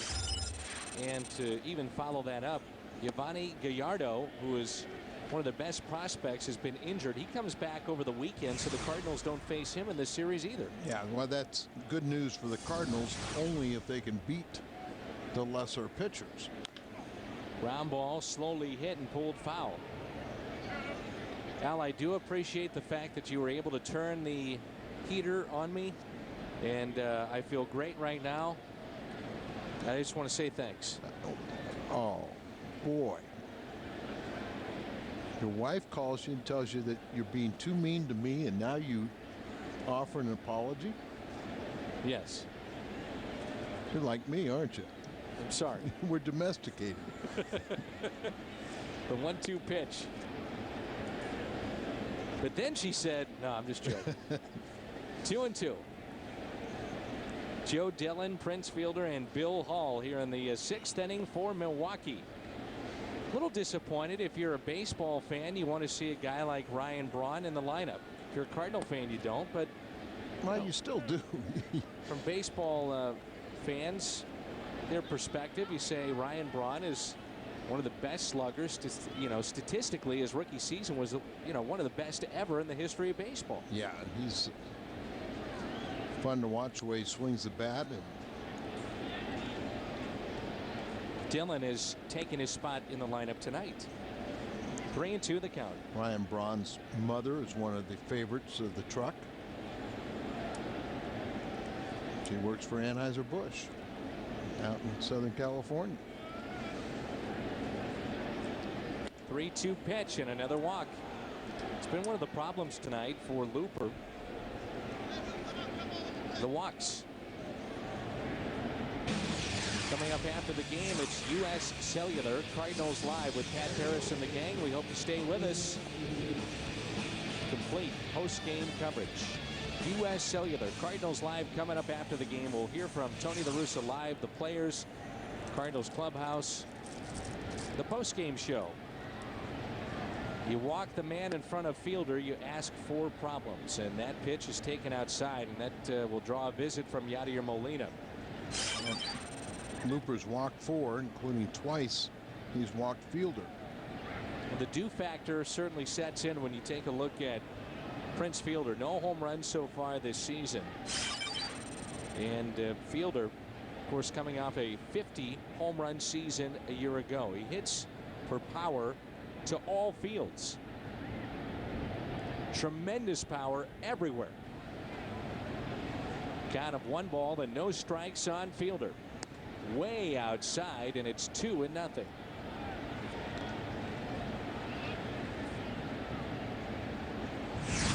Fielder started slowly last year as far as home runs are concerned, and the RBIs average better than what we see tonight.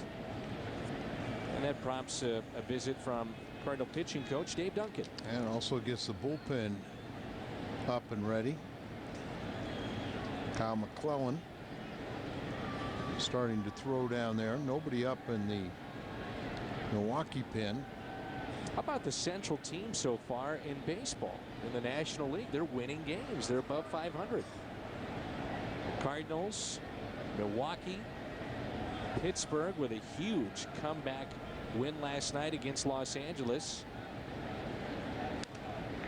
McLouth, Nate McLouth, by the way, leads the league in hits for the Pittsburgh Pirates. Yeah. And had the go-ahead home run last night at Dodger Stadium. Little outfielder who's really been doing a tremendous job. Outfield shades him to pull and deep. Took something off that pitch, and it's 2-2. Very nice pitch here from Braden Looper.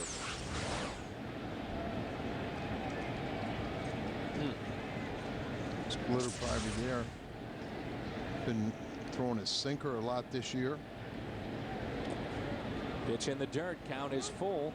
You think about certain pitches in a game. If you're that starter, this is one of them right here. You've got one of the best sluggers in all of baseball. You're ahead by 2 runs. You just walked a man, and now you have him 3-2. Midway in this game. See what that runner does there. Wouldn't think you'd run with Molina's arm. Not going. And with so even though it's a 3-2 count, because of Molina's arm and slow-footed, all Looper's got to do is make a good pitch, get a ground ball, and get 2. Fielder has walked twice so far tonight. Check on the runner at first, Joe Dillon.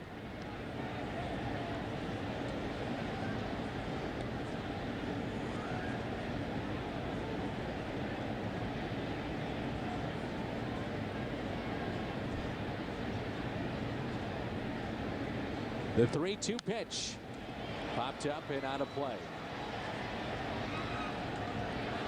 Well, take me inside, both these players, the pitcher and the hitter. What are you expecting right now on a 3-2 pitch? Fielder's he's going to try and be quick enough that he can handle a fastball or sinker, but probably in some ways expecting a breaking ball. That's what he got on the last one. And he draws. Got another splitter. The walk. Back-to-back walks to start this 6th inning. Pitch by Pitch is brought to you by Chevrolet, and that's 3 consecutive walks to Prince Fielder. And the walk total now is starting to pile up for Looper. So outside, they kind of had the defense swung around for him to pull, and then he's kind of there. We got a pitch he could handle there. He starts in the splitter. Then he comes back with another one. Watch him jump up on this one as it's a hanger. And then finally the one in the dirt, another splitter. He walks him. His 5th walk of the night, and it gets to walk to the shower. So that is it for Looper. Tony La Russa heads to his bullpen. Another big outing coming up for Cal McClellan, the St. Louisan. Saturday, April 26th, the Cardinals will host the Houston Astros in the first 12,500 men and the first 12,500 women ages 16 and up receive a Cardinals baseball cap. It's courtesy of U.S. Cellular, the official wireless provider of the Cardinals. Number to call is 345-9500. And here we go with Cal McClellan. Another important spot in a ball game for Tony La Russa. First 2 have reached here in the 6th inning with the Cardinals leading 3-1. Call to the bullpen is brought to you by Chevrolet, the 8th appearance for the St. Louisan. Been busy. He's gotten a lot of appearances, not a lot of crucial outings, and for the most part, he's passed the test on just about every one. Billy Hall has grounded into a double play, and he has struck out a check swing that time. One thing about McClellan, he's got a pretty good breaking pitch, that slider. Well, that's it. I mean, really, he's got 4 pitches that they recognize as above average, and it's just question of learning how to pitch out of the bullpen, how to bounce back, how to warm up, but he's not afraid out there. That's in. The 1-1, a ground ball hit to short. Can they turn 2? 6, 4, 3, double play. They get the double play. And he gets the ground ball, so 2 outs. Much better turn that time by Adam Kennedy. As Turris gets a lower feed to him a little bit and still kind of has that underhand, but I think he had a little bit more on the throw, reaching back there and then kind of push it, and you see Albert saying thank you. And for those of you that didn't see it earlier, it was a double play ball that on the turn Kennedy threw it a little bit out of the reach of Pujols. He had to apply a tag, and in doing so looked like he may have injured his wrist or his thumb. We don't know yet, but still in this game, so by all accounts he seems to be all right. 2 balls and no strikes on Corey Hart. Corey Hart is 2 for 2. He doubled back in the 2nd, RBI single in the 4th to drive in the only run for Milwaukee tonight. That was Joe Dillon that would score after leading off the 4th with a single. The 2-0 pitch, mislocation, and it's pulled foul. You could see there where Molina set up completely the opposite side of the plate from where that pitch landed. It's one of the things today with everyone having so much emphasis on breaking pitches. A lot of times pitchers are not able to spot their fastballs. Set up away. 2-1, fouled back, 2-2. He has missed location a bunch already, and it's only just a handful of pitches here. Yeah, but at least he's not being able to do anything with it. But don't give these major league hitters too many opportunities, and you'll find out why they're in the big leagues. Outfield straightaway, deep 2-2, and he hit him with a breaking pitch. First and third now for J.J. Hardy. Well, it just gets away from him. He tries to pull down on it and just loses release point.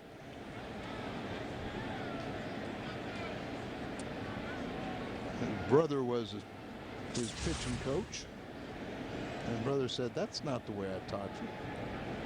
The Cardinals, and in particular Dave Duncan, Tony La Russa, as we mentioned before, they have not been shy one bit about putting Kyle McClellan into tight spots. And you know, one of the things that we were talking about in San Francisco is that when Pinheiro was activated for Sunday's game and Thompson moved to the bullpen, who would be the odd man out? You would figure either Jimenez or McClellan, but the way that they have used McClellan makes you understand why he is still here. They've used him in very tough spots. Yeah, it was a no-brainer to me, and that Jimenez was the guy to go out. And that's not to say that he won't come back and be helpful in the future, because he will. But I keep Kyle here. 2 outs, first and third, and the pitch is taken for a strike. And Dan, a lot of times, you know, you got a young pitcher. Sometimes, you know, you don't ever want to see him fail at this level, but in spring training, when a guy's on the bubble, sometimes you don't mind him having a rough outing to see how he handles that and if he can bounce back. Kyle didn't do that in spring training, but he did that in the loss that he got at Houston. Set up way outside, and that ball was up and in. 0-2 is the count.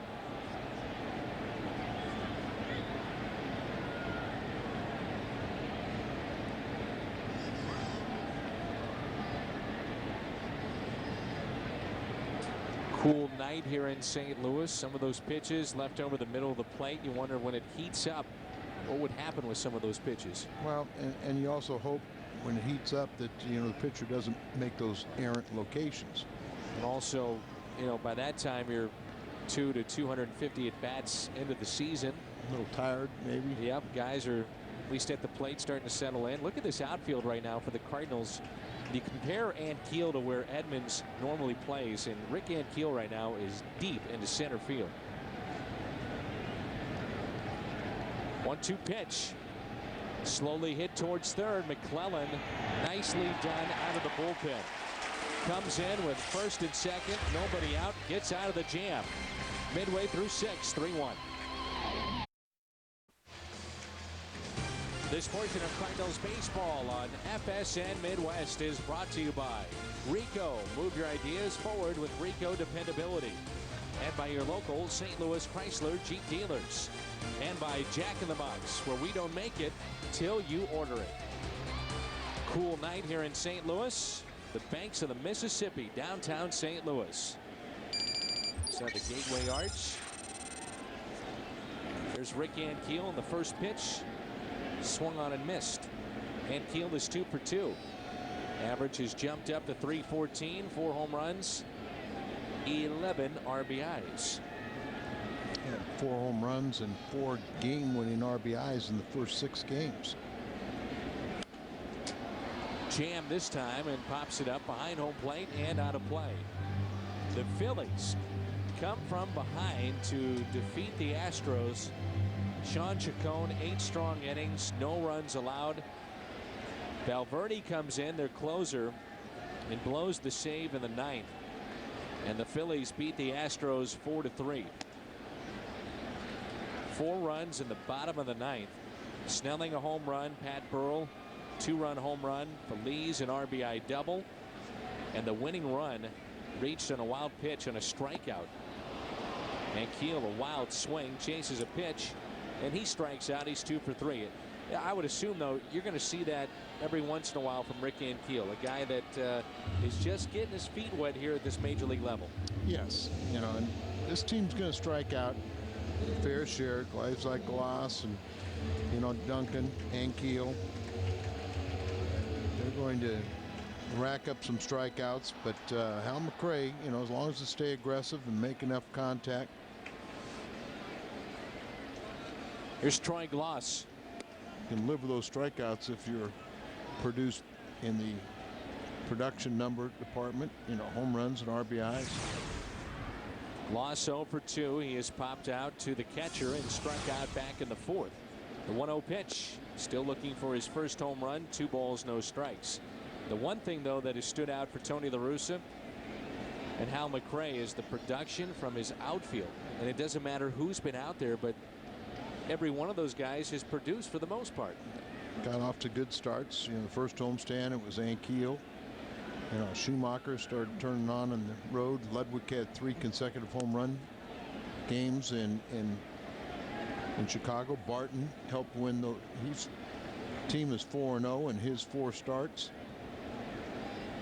I don't know about you, but I get the feeling that Tony enjoys this kind of team as you get a look at Ryan Ludwig, a team that isn't expected to do very much at all. And there's a walk to Troy Glaus, and also a team in which he can mix and match a little bit. Top of his order, what's happening in his infield with Miles and his Turris and some of the others.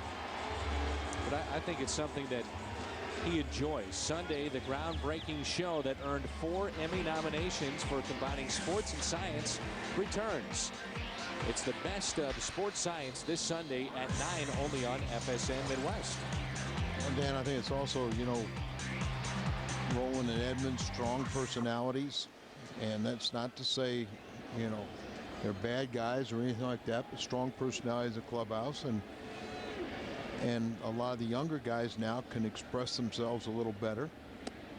Good, bad, or indifferent, but they're a little more at ease. Well, I want you to explain that, though. I mean, over the course of 6 months, there are different personalities that are on a team. I mean, what's it mean, though? It's one thing to say that guys get along, but expressing your personality, and you're a guy that obviously did that, but, trying to blend in with a personality in 6 months. Well, it's one thing you learn real quick.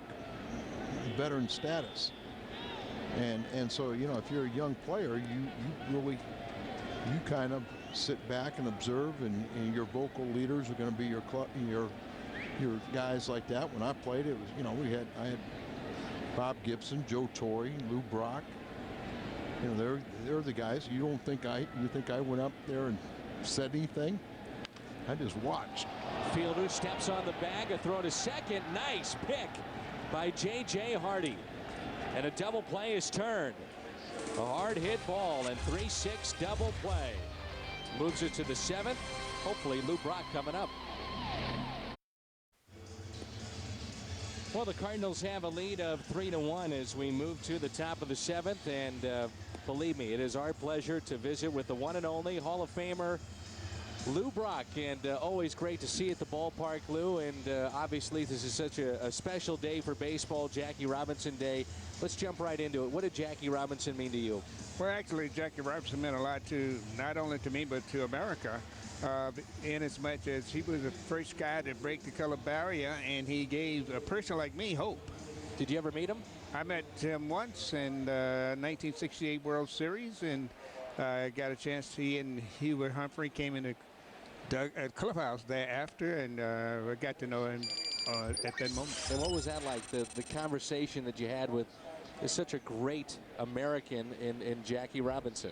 Well, I think he just said, I had a good day. And so when you have a good day, they generally say, I like your style of play and that kind of thing. So, but it was a man-to-man talk. What's it like for you to come back to the ballpark and be a part of Jackie Robinson Day, to accept the ceremonial first pitch and have a chance to visit with the recipients of scholarships from the Jackie Robinson Foundation? Well, that's one of the things that people perhaps don't realize, that the impact that he had and still has, because once he went to the plate and there was the pitch, and once the pitch was over with, certainly his impact is still existing today.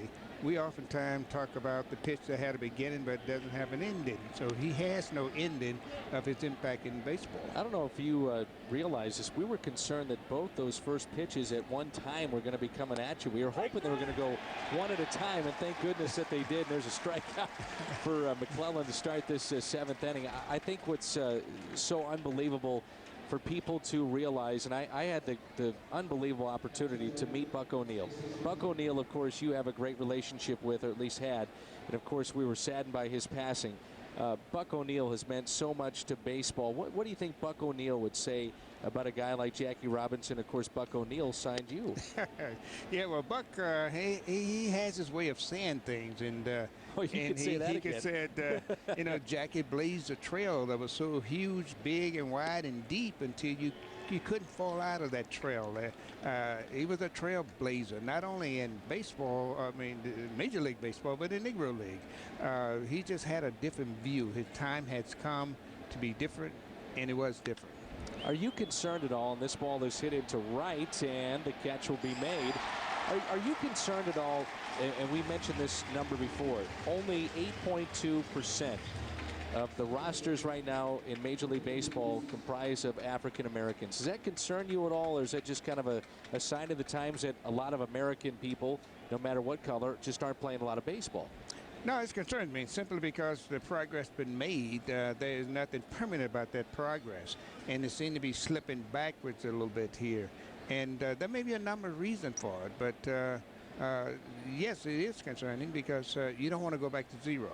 Right. And because we don't want to go back to zero, certainly what's going to be done about it, I don't know. But, yeah, I like to see it stabilize and begin to move forward again. Well, one of the things that baseball has done a great job with is trying to get into the inner city to make sure that inner city kids are playing this wonderful game of baseball. Do you think that that has been done enough, or do you think that baseball needs to go out and try to, you know, generate even more interest with some of the kids in the inner city? Well, I think we have a problem. The problem is the fact that you can't sign in baseball out of high school. That's a great point. Until your grade is graduated. So you're saying a lot of the kids are looking at basketball and football and some of the other sports instead of baseball because of the signability.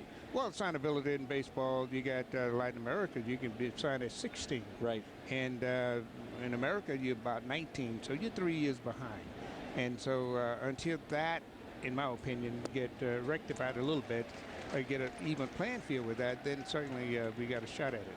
We see Ricky Weeks at the plate right now, 1 ball and 2 strikes. The great Lou Brock, the Hall of Famer, is with us. And, of course, you were the last time, at least I saw you here at the ballpark, was opening day. And opening day here is so special. What makes it so special for even the Hall of Famers to come back? Well, it's Cardinal Nation. Cardinal Nation. I mean, there's a family affair, and you get together, and it's just one of those things that we have made the transition out of winter, and now we're into baseball, and baseball is background music to America.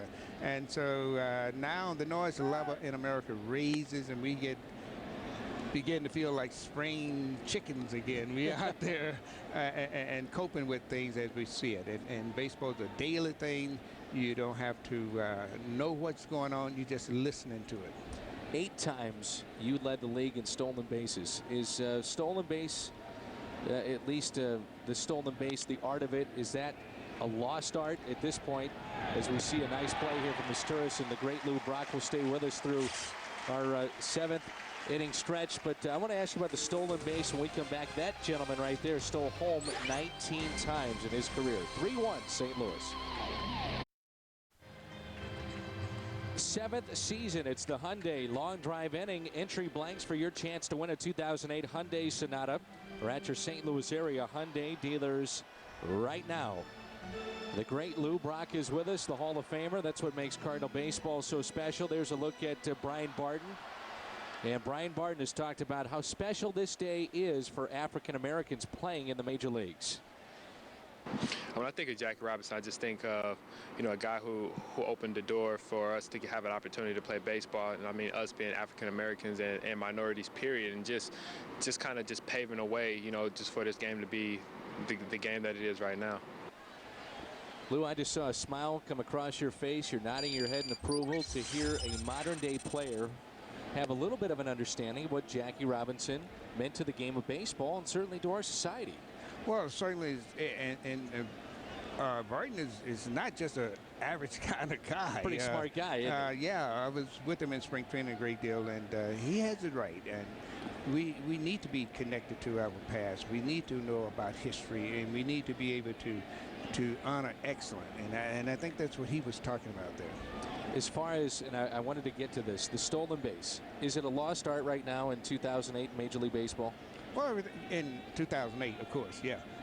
But the art itself is not lost simply because the twist of the game doesn't focus on it.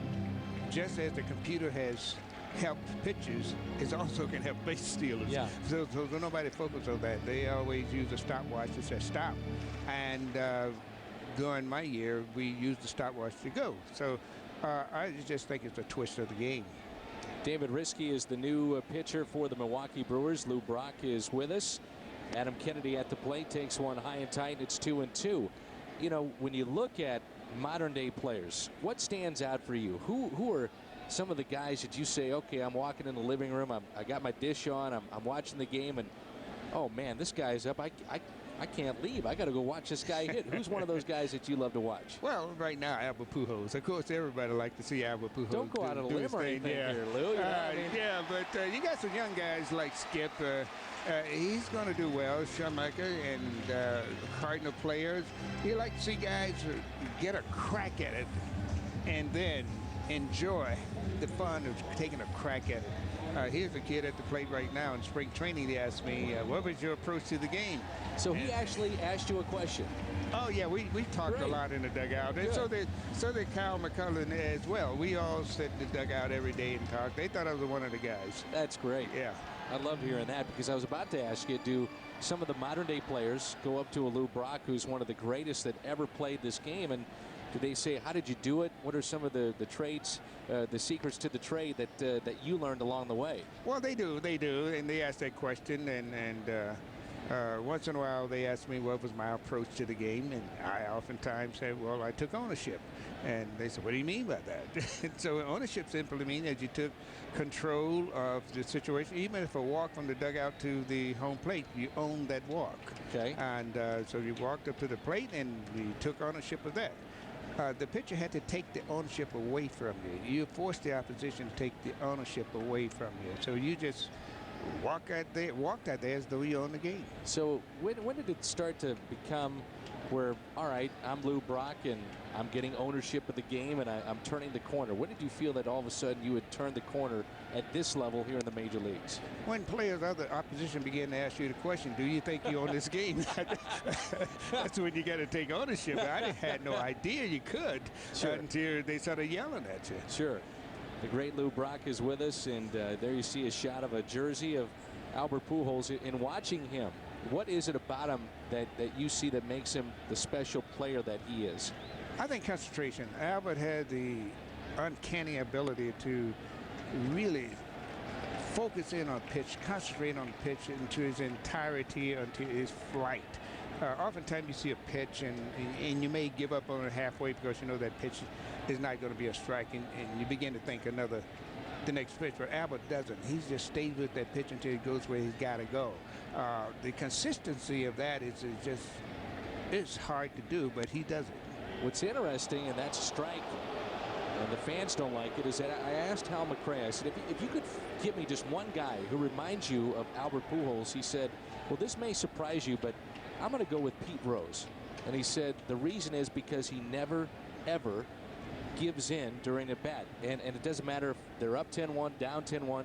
He just seems, over the course of 500 at-bats, he never gives in. Well, that's true, and that's a scrutinization of that pitch. Pete Rose had that same ability. So did Tony Gwynn and those kind of guys who oftentimes, when they scrutinize a pitch, you just stay with it. They just react to the ball. They do not react to a thought. I may have gotten a pitch once in a while that Bob Gibson was saying, and I thought I should have hit this ball out of the ballpark. So my thought is to drive the ball out of the ballpark, rather than the thought is to drive through the ball. Hank Aaron probably put it best. He said, when you walk to the plate, you should be able to have an attitude that you're going to destroy this ball before it destroys you. So Slowly now you got to go at it. Nice play. Fielder over to third. Heads up. Base running that time. Nicely done there by Adam Kennedy. One thing that's changed, I'm sure you've seen this so far, Lou, is that this team here in 2008 has been a little bit more aggressive on the base paths, and I'm sure that puts a smile on your face. Well, it does. In fact, we look at it here. One of the things about this particular ball club, you walk into the ballpark and your question mark is, who are the players? the one with the dirt on the uniform. Yeah. That's Cardinal baseball, and that's what you see today. Before I let you go, a couple more questions. How do you like this team? How far can it go? Is it for real, this start that they've had? And thus far, the Cardinals are 9-4. Well, they had good pitching. I think this has been a surprise for the ball club. The fact is they play good defense and they hustle. So you got a young ball club trying to put the chemistry together. In due time, they will do that. And so you see, and I heard you guys talk about guys going out together to dinner and those kind of things. That's unheard of. It really, nowadays, in today's baseball. Right. Line out. Oh, and a hit is taken away from his Turris. And an RBI as well. The other thing, before we let you go, Jackie Robinson Day is so special around baseball. Do you think that the modern day player fully understands what this day is all about and what Jackie Robinson went through so that they can enjoy what's going on here in 2008? Well, they never would understand what he went through. I think the fact is that we can go back in history and time and have baseball itself to celebrate that, embrace that. Breaking into the game simply meant that we finally got a chance to see a player be a man to a man in this game of baseball. A lot of credit got to go to a guy like Johnny Singh, who threw the first pitch to Jackie Robinson. He could have thrown that pitch as a missile, but he threw it as a baseball. And when you ask Johnny why, he would tell you point blank, I was a Major League Baseball pitcher. I was pitching to a Major League Baseball hitter. He didn't make a distinction there. And that's the main thing that we want to, basically take away from this, is that everybody's equal. And for these guys to be on this playing field tonight, obviously they are the elite of the elite, no matter what color. Right, indeed. Lou, always great to see you. We can't thank you enough. Schumacher.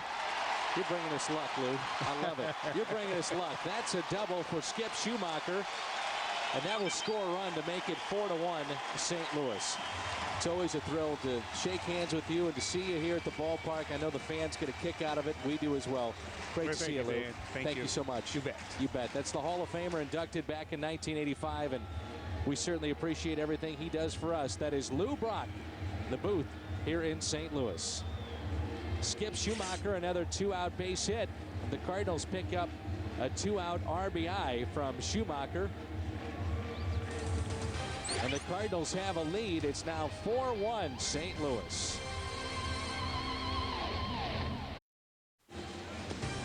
Cardinals baseball on FSM Midwest is brought to you by Smooth Bush Beer and Easy Drinking Bush Light.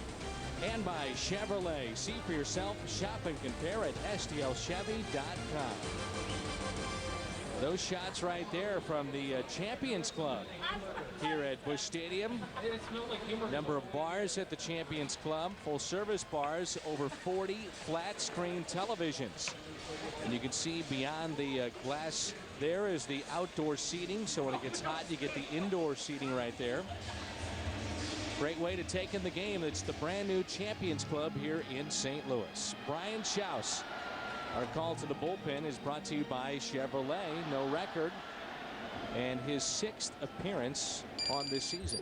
And Tony will counter with Ludwig for Duncan. Ground ball hit to short, bobble, and an error committed. The first error in this ball game.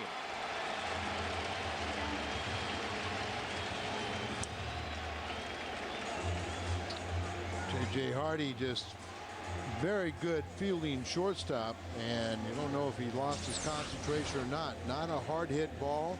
You got Kennedy flashing in front of him, but that shouldn't have been a problem at all. I think he just kind of took his eye off it there for a minute and not make the play. And runners at first and third, and Albert now gets a shot at this left-hander.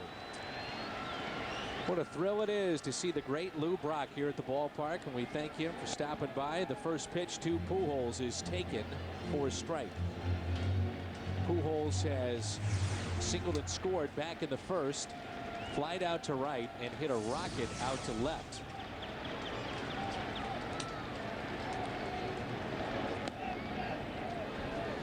Pitch that misses just up and in. 1 ball and 1 strike. You know, in many ways, Al, it's a situation where you can set the tone in this series, and certainly you're going to face this team 5 out of the next 8 games, and you lead it 4-1. The pitch on the inside corner. I think, again, a key is the fact that the Cardinals are starting right-handed pitching, and Milwaukee really struggles against right-handed pitching. They only have 3 hits tonight. Yeah, but you can't be a serious contender if you can't hit right-handers, because there's not that many lefties. In the Cardinals' case, even if they get Mulder back, they're only going to have 1. So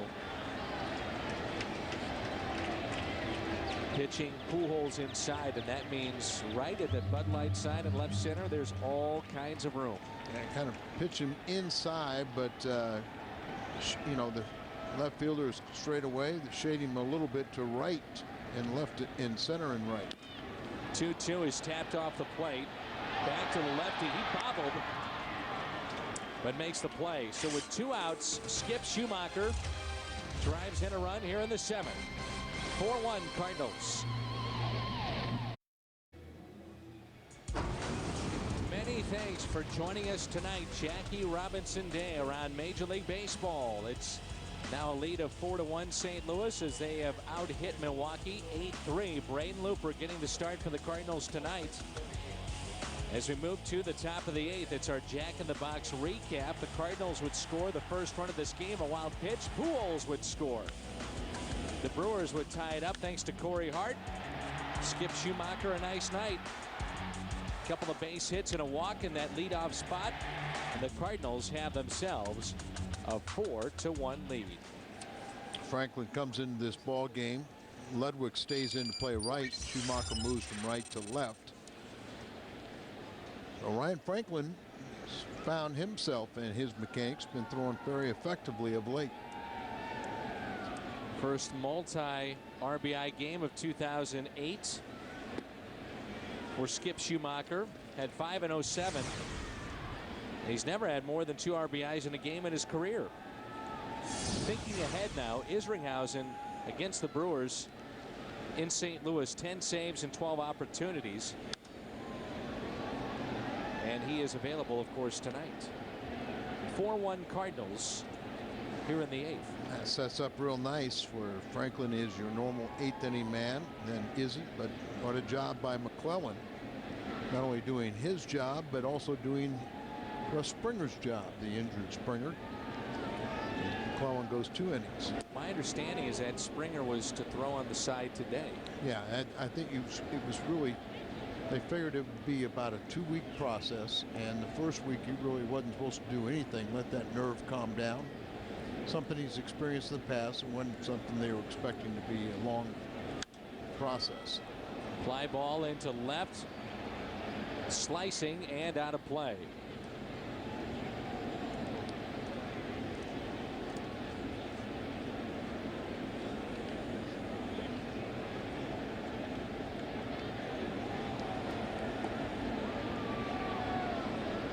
Gabe Gross on the night is 0 for 3.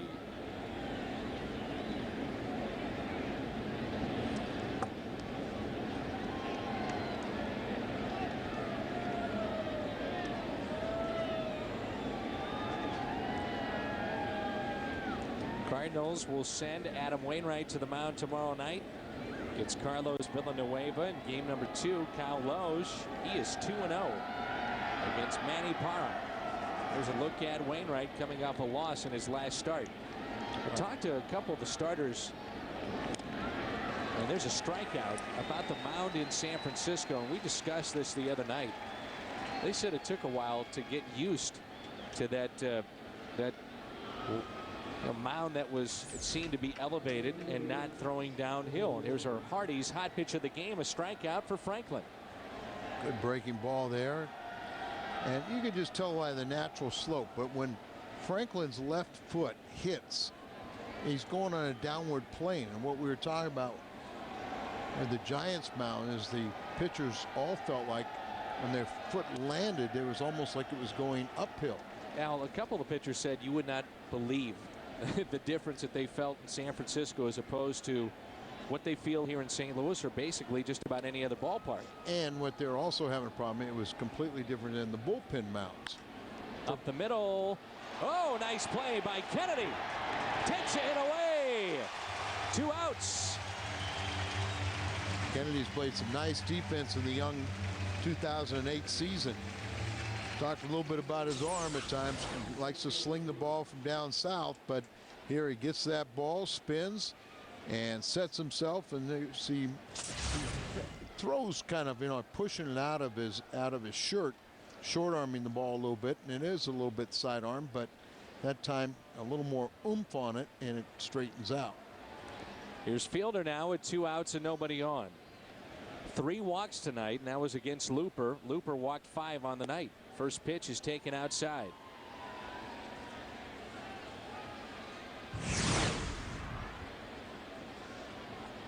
Fielder is hitting just .222, still in search of that first home run. The 1-0 pitch. 2 balls and no strikes. Cardinals lead it 4-1. The Cardinals picked up a run in the first on a wild pitch. 2 runs in the 5th and another in the 7th. The RBI double by Skip Schumacher. The 2-0 pitch to Fielder. Hit out of play. 2-1. Cool night here in St. Louis. We understand the temperatures will warm up tomorrow night. Certainly they'll be perfect, we hope. We expect that to be the case on Thursday afternoon. Then Friday night, San Francisco minus Barry Bonds will be in town. The 2-1 pitch. A little low.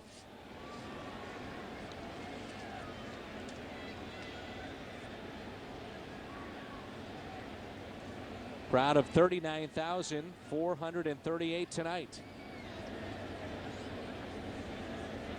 All kinds of room into left center. The 3-1 pitch is taken for a ball. So the Cardinals are content to walk Fielder. Four times tonight.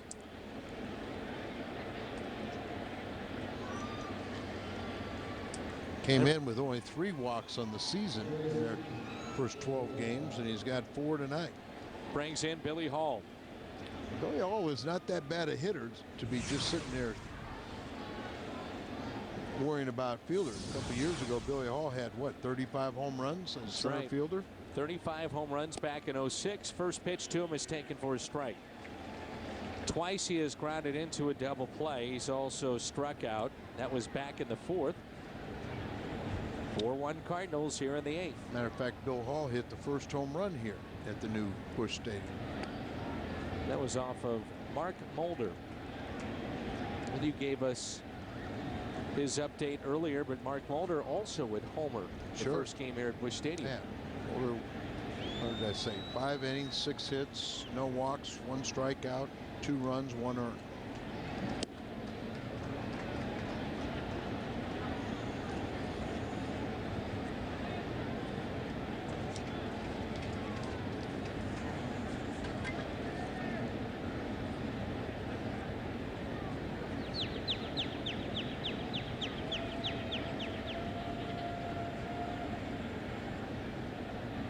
The 2-1 pitch is taken for a strike.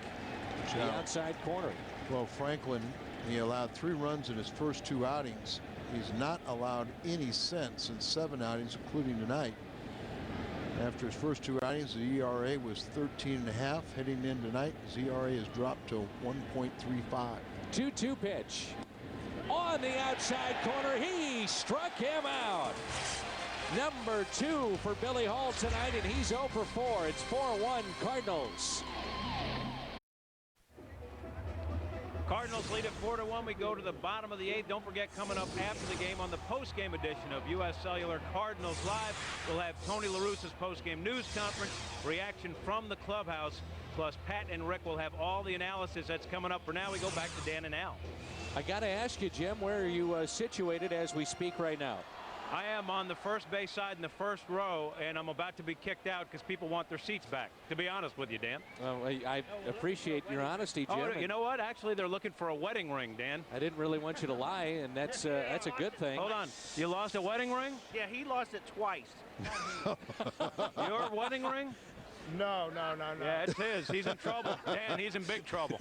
Jim, are you going to help out, or what are you doing Lost down it there? twice. All right, watch the game, Dan. Well, hold on. No. Hold on, Jim. Did he lose it twice tonight, or is it just twice in his Did you lose career? it twice tonight? Yes. It really wasn't me. Did you lose your wedding ring twice? Don't say your name. Don't. That's a yes. And Keel is the first out to begin the bottom of the 8th. All right, our Jim Hayes is down there trying to help. Do you think he's helping out or not? Oh, we're going to do a pitching change. Fredbert. Oh, maybe the gentleman proposed to Fredbert. I'm going to help. We got to help find a wedding ring. Guy lost it twice. Put the microphone down here. Otherwise, yeah. Now that is compelling television, and we'll come back with more of it. You want Idol? Forget Idol. We've got this. Jim Hayes looking for the wedding ring downstairs.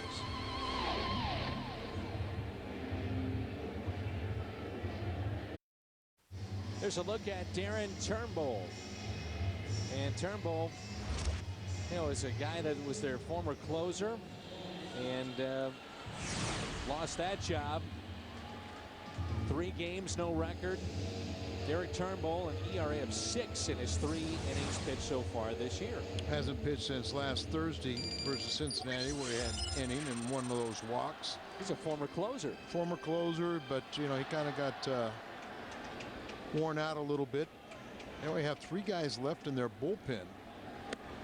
Schaus, who Turnbull is replacing, are 2 of them. One guy that we need to talk about that we haven't yet mentioned is the name of Eric Gagne, new closer for Milwaukee Brewers.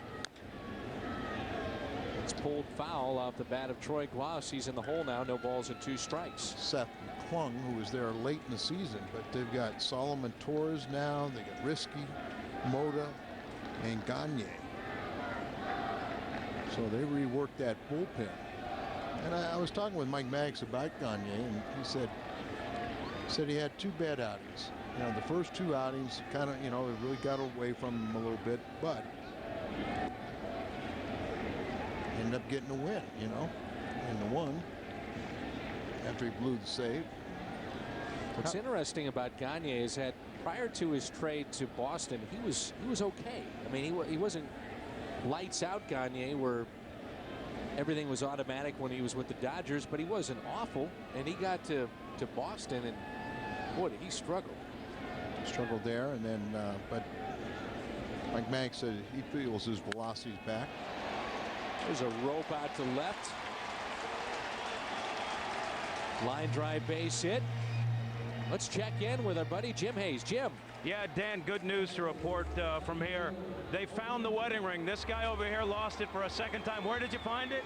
It was in a fruit bowl. He lost it in a fruit bowl. How did you find it? Your buddies help you out? My buddies found it here for me. Dan, the first time he lost it in the nachos, they found it. Then in the fruit. Now he has it back. Back to you. Why did he lose it twice? Maybe he though? ought to keep it on his finger. Exactly. Yeah, keep That's it on the your finger. question. Base hit into right. Troy Glaus around second base, on his way to third. The Cardinals trying to add some insurance. It's first and third with 1 out. So what was going on down there, Jim? Dan, apparently he's got some sort of food management issue. A loose fitting ring and a lot of food at the ballpark wasn't a good mix for that fella. I don't know how you lose it in nachos once, but then to lose it in a fruit bowl, that's downright curious. It's not just curious, it's downright curious. Absolutely, Dan. Thank you, Jim. We appreciate it. I'll tell you what. It's a shame this is, so late in the game, because we could have a lot of fun with that. There's so many ways you could go. How about the cat, though? He does such a good job for us. We appreciate everything he does. First and third, 1 out. Kind of slinks around stories like that, doesn't he? No, he's all over, Mal. I got to be honest, as Jim would like to say. I got to be honest. He's all over the story. Now, in case the Cardinals take this from a save situation to a non-save situation, now Reyes is warming up along with Izzy. Well, the one thing that Jim does such a good job of is that he has a terrific relationship with the players. That's a base hit up the middle. 5-1 Cardinals. Gloss scores. About Kennedy's night. 3 hits.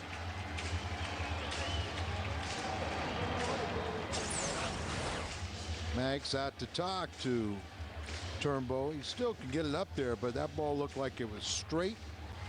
And interesting that Troy Glass and Kennedy both were in the Angel organization when Turnbull was in the Angel organization and was released. Both of them get base hits this inning off their former teammate.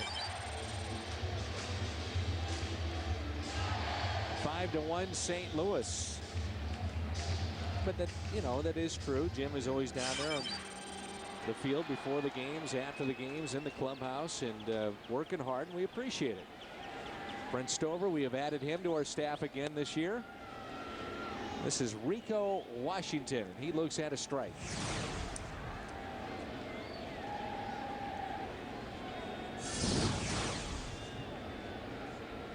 Important at bats for Rico as Brendan Ryan is on his rehab assignment.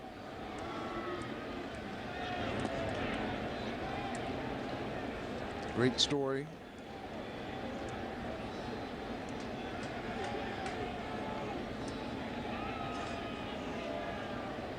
Rico, 11 years in the minor leagues. Second big league at bat, got his first major league hit. 1-1 pitch, fouled back, 1-2.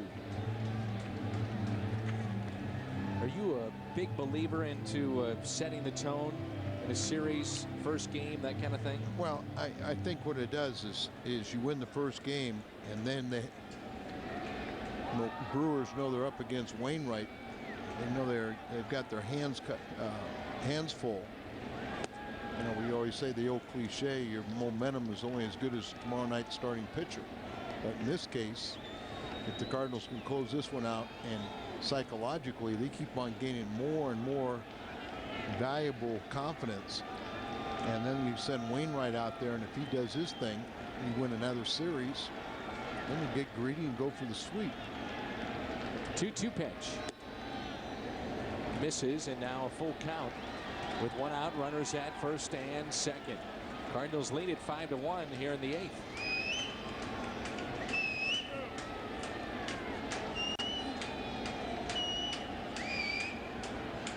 If you saw it, but looks like the Brewers have signed Jeff Weaver. And now the bases are loaded.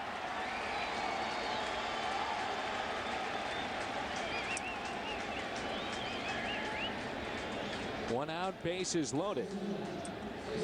Chance for Izturis, who was hit into a little bit of tough luck tonight. Cardinals a chance to pick up their 10th win this season. And warming up in the bullpen, looks like Anthony Reyes for St. Louis. Non-save situation, so you put Anthony. His last time out, picked up his first professional save. Doesn't it seem that Reyes out of the bullpen, number one, it seems like it's perfect for him, the way that he's pitched, at least in the first couple of weeks, and also, more importantly, his mechanics, velocity, his stuff is much better. I think a lot of it had to do with just the mindset he went into spring training with. Line drive, base hit, 1 run in. And they'll hold up the runner at third, and the bases remain loaded. The Cardinals now lead at 6-1.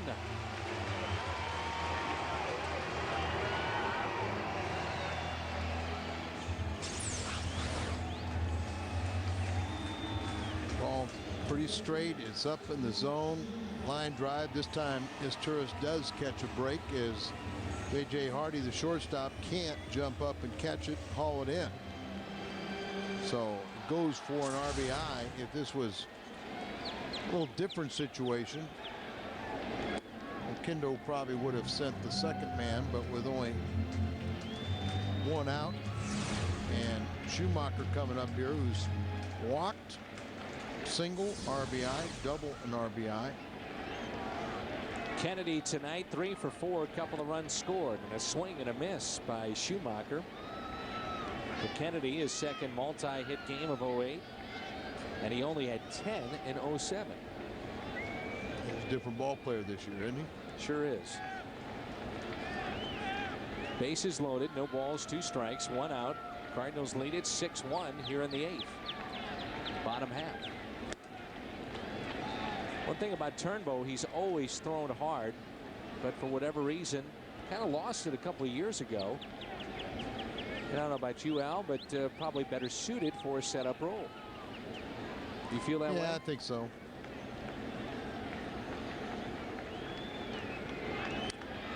Skip just gets a piece. Nasty breaking ball. He's coming up here now. Almost looks like a splitter.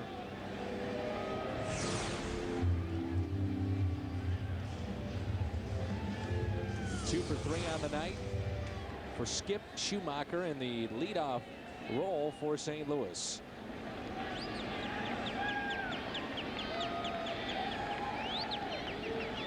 The 1-2.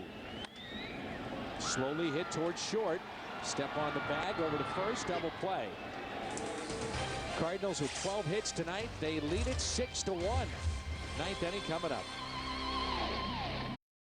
This copyrighted telecast is presented by the authority of the St. Louis Cardinals. It may not be reproduced or retransmitted in any form, and the accounts and descriptions of this game may not be disseminated without the express written consent of the St. Louis Cardinals.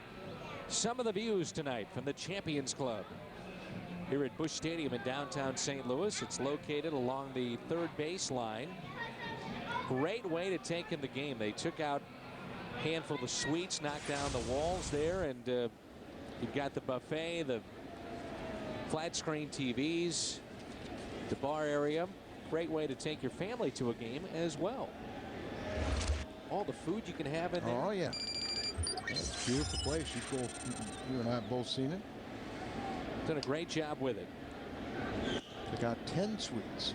Holds like 344 people, so you can buy a ticket for one, or you can buy out the place.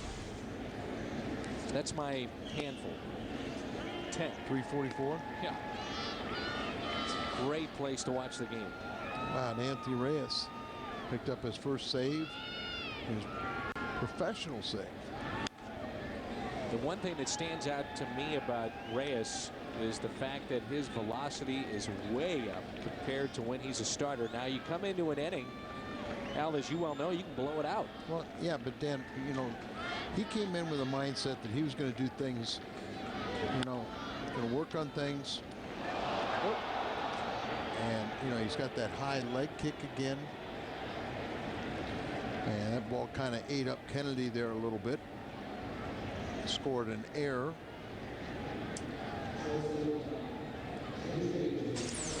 Hit hard, but it was right at Kennedy. Squares up, and they kind of played it off to the side. And whether it had a little English on it or not, but I don't know why he kind of plays it to the side there, and it comes up on him and goes on through.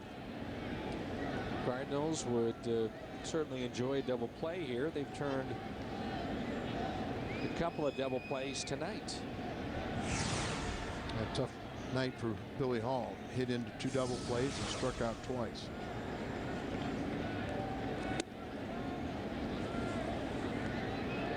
Two balls, no strikes. Cardinals with a lead of 5 runs. It's 6-1 here in the ninth.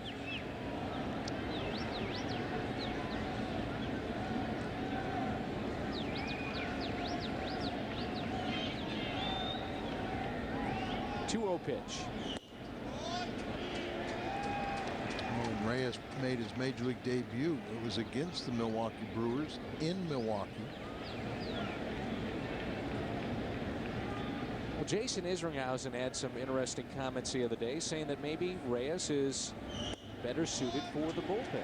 Well, I agree with that assessment also, but I think right now the fact that he got things squared away in his mind, and you know, is determined that he's going to be a major league pitcher. Now he's acting like one. 2-2 pitch. On a hop to Kennedy. Another double play coming up. 4-6-3 double play.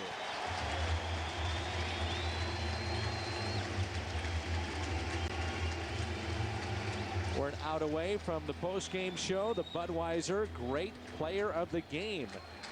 Budweiser, the great American lager, and Skip Schumacher. Why not? After a rough start, boy, he's turned it up a notch or two. I still hadn't had a hit in St. Louis until tonight, and he picks up a pair of hits, another walk, he scores a run, 2 RBIs, and so Skip does a nice job being on base 3 times. 3 out of 5, 2 for 4 in the night, 2 RBIs. Counsell is at the plate. It's one of the guys that can help them out facing right-handed pitching this year, because as we have noted throughout the telecast tonight, this is a team that really struggles against right-handed pitching. 1 ball, 1 strike, 2 outs, nobody on.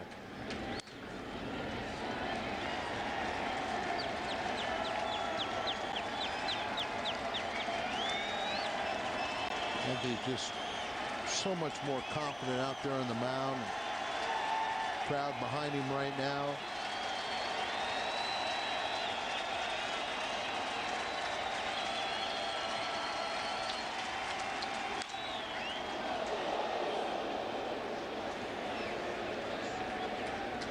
We had 96 on our gun that 97 time. On the stadium gun. Wow.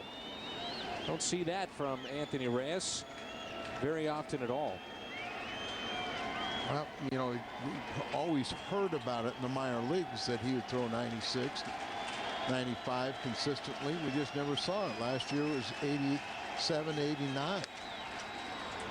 Counsell in there just to stay alive. But kind of contrast at times when you saw him last year as a starter. He just looked like he was dropping down and pushing the ball. Now he's got that high leg kick and coming over and throwing from his 3/4. The ball has a little more hop than most when the ball's up in the zone. He's got that very good changeup, and at times the curveball's much better.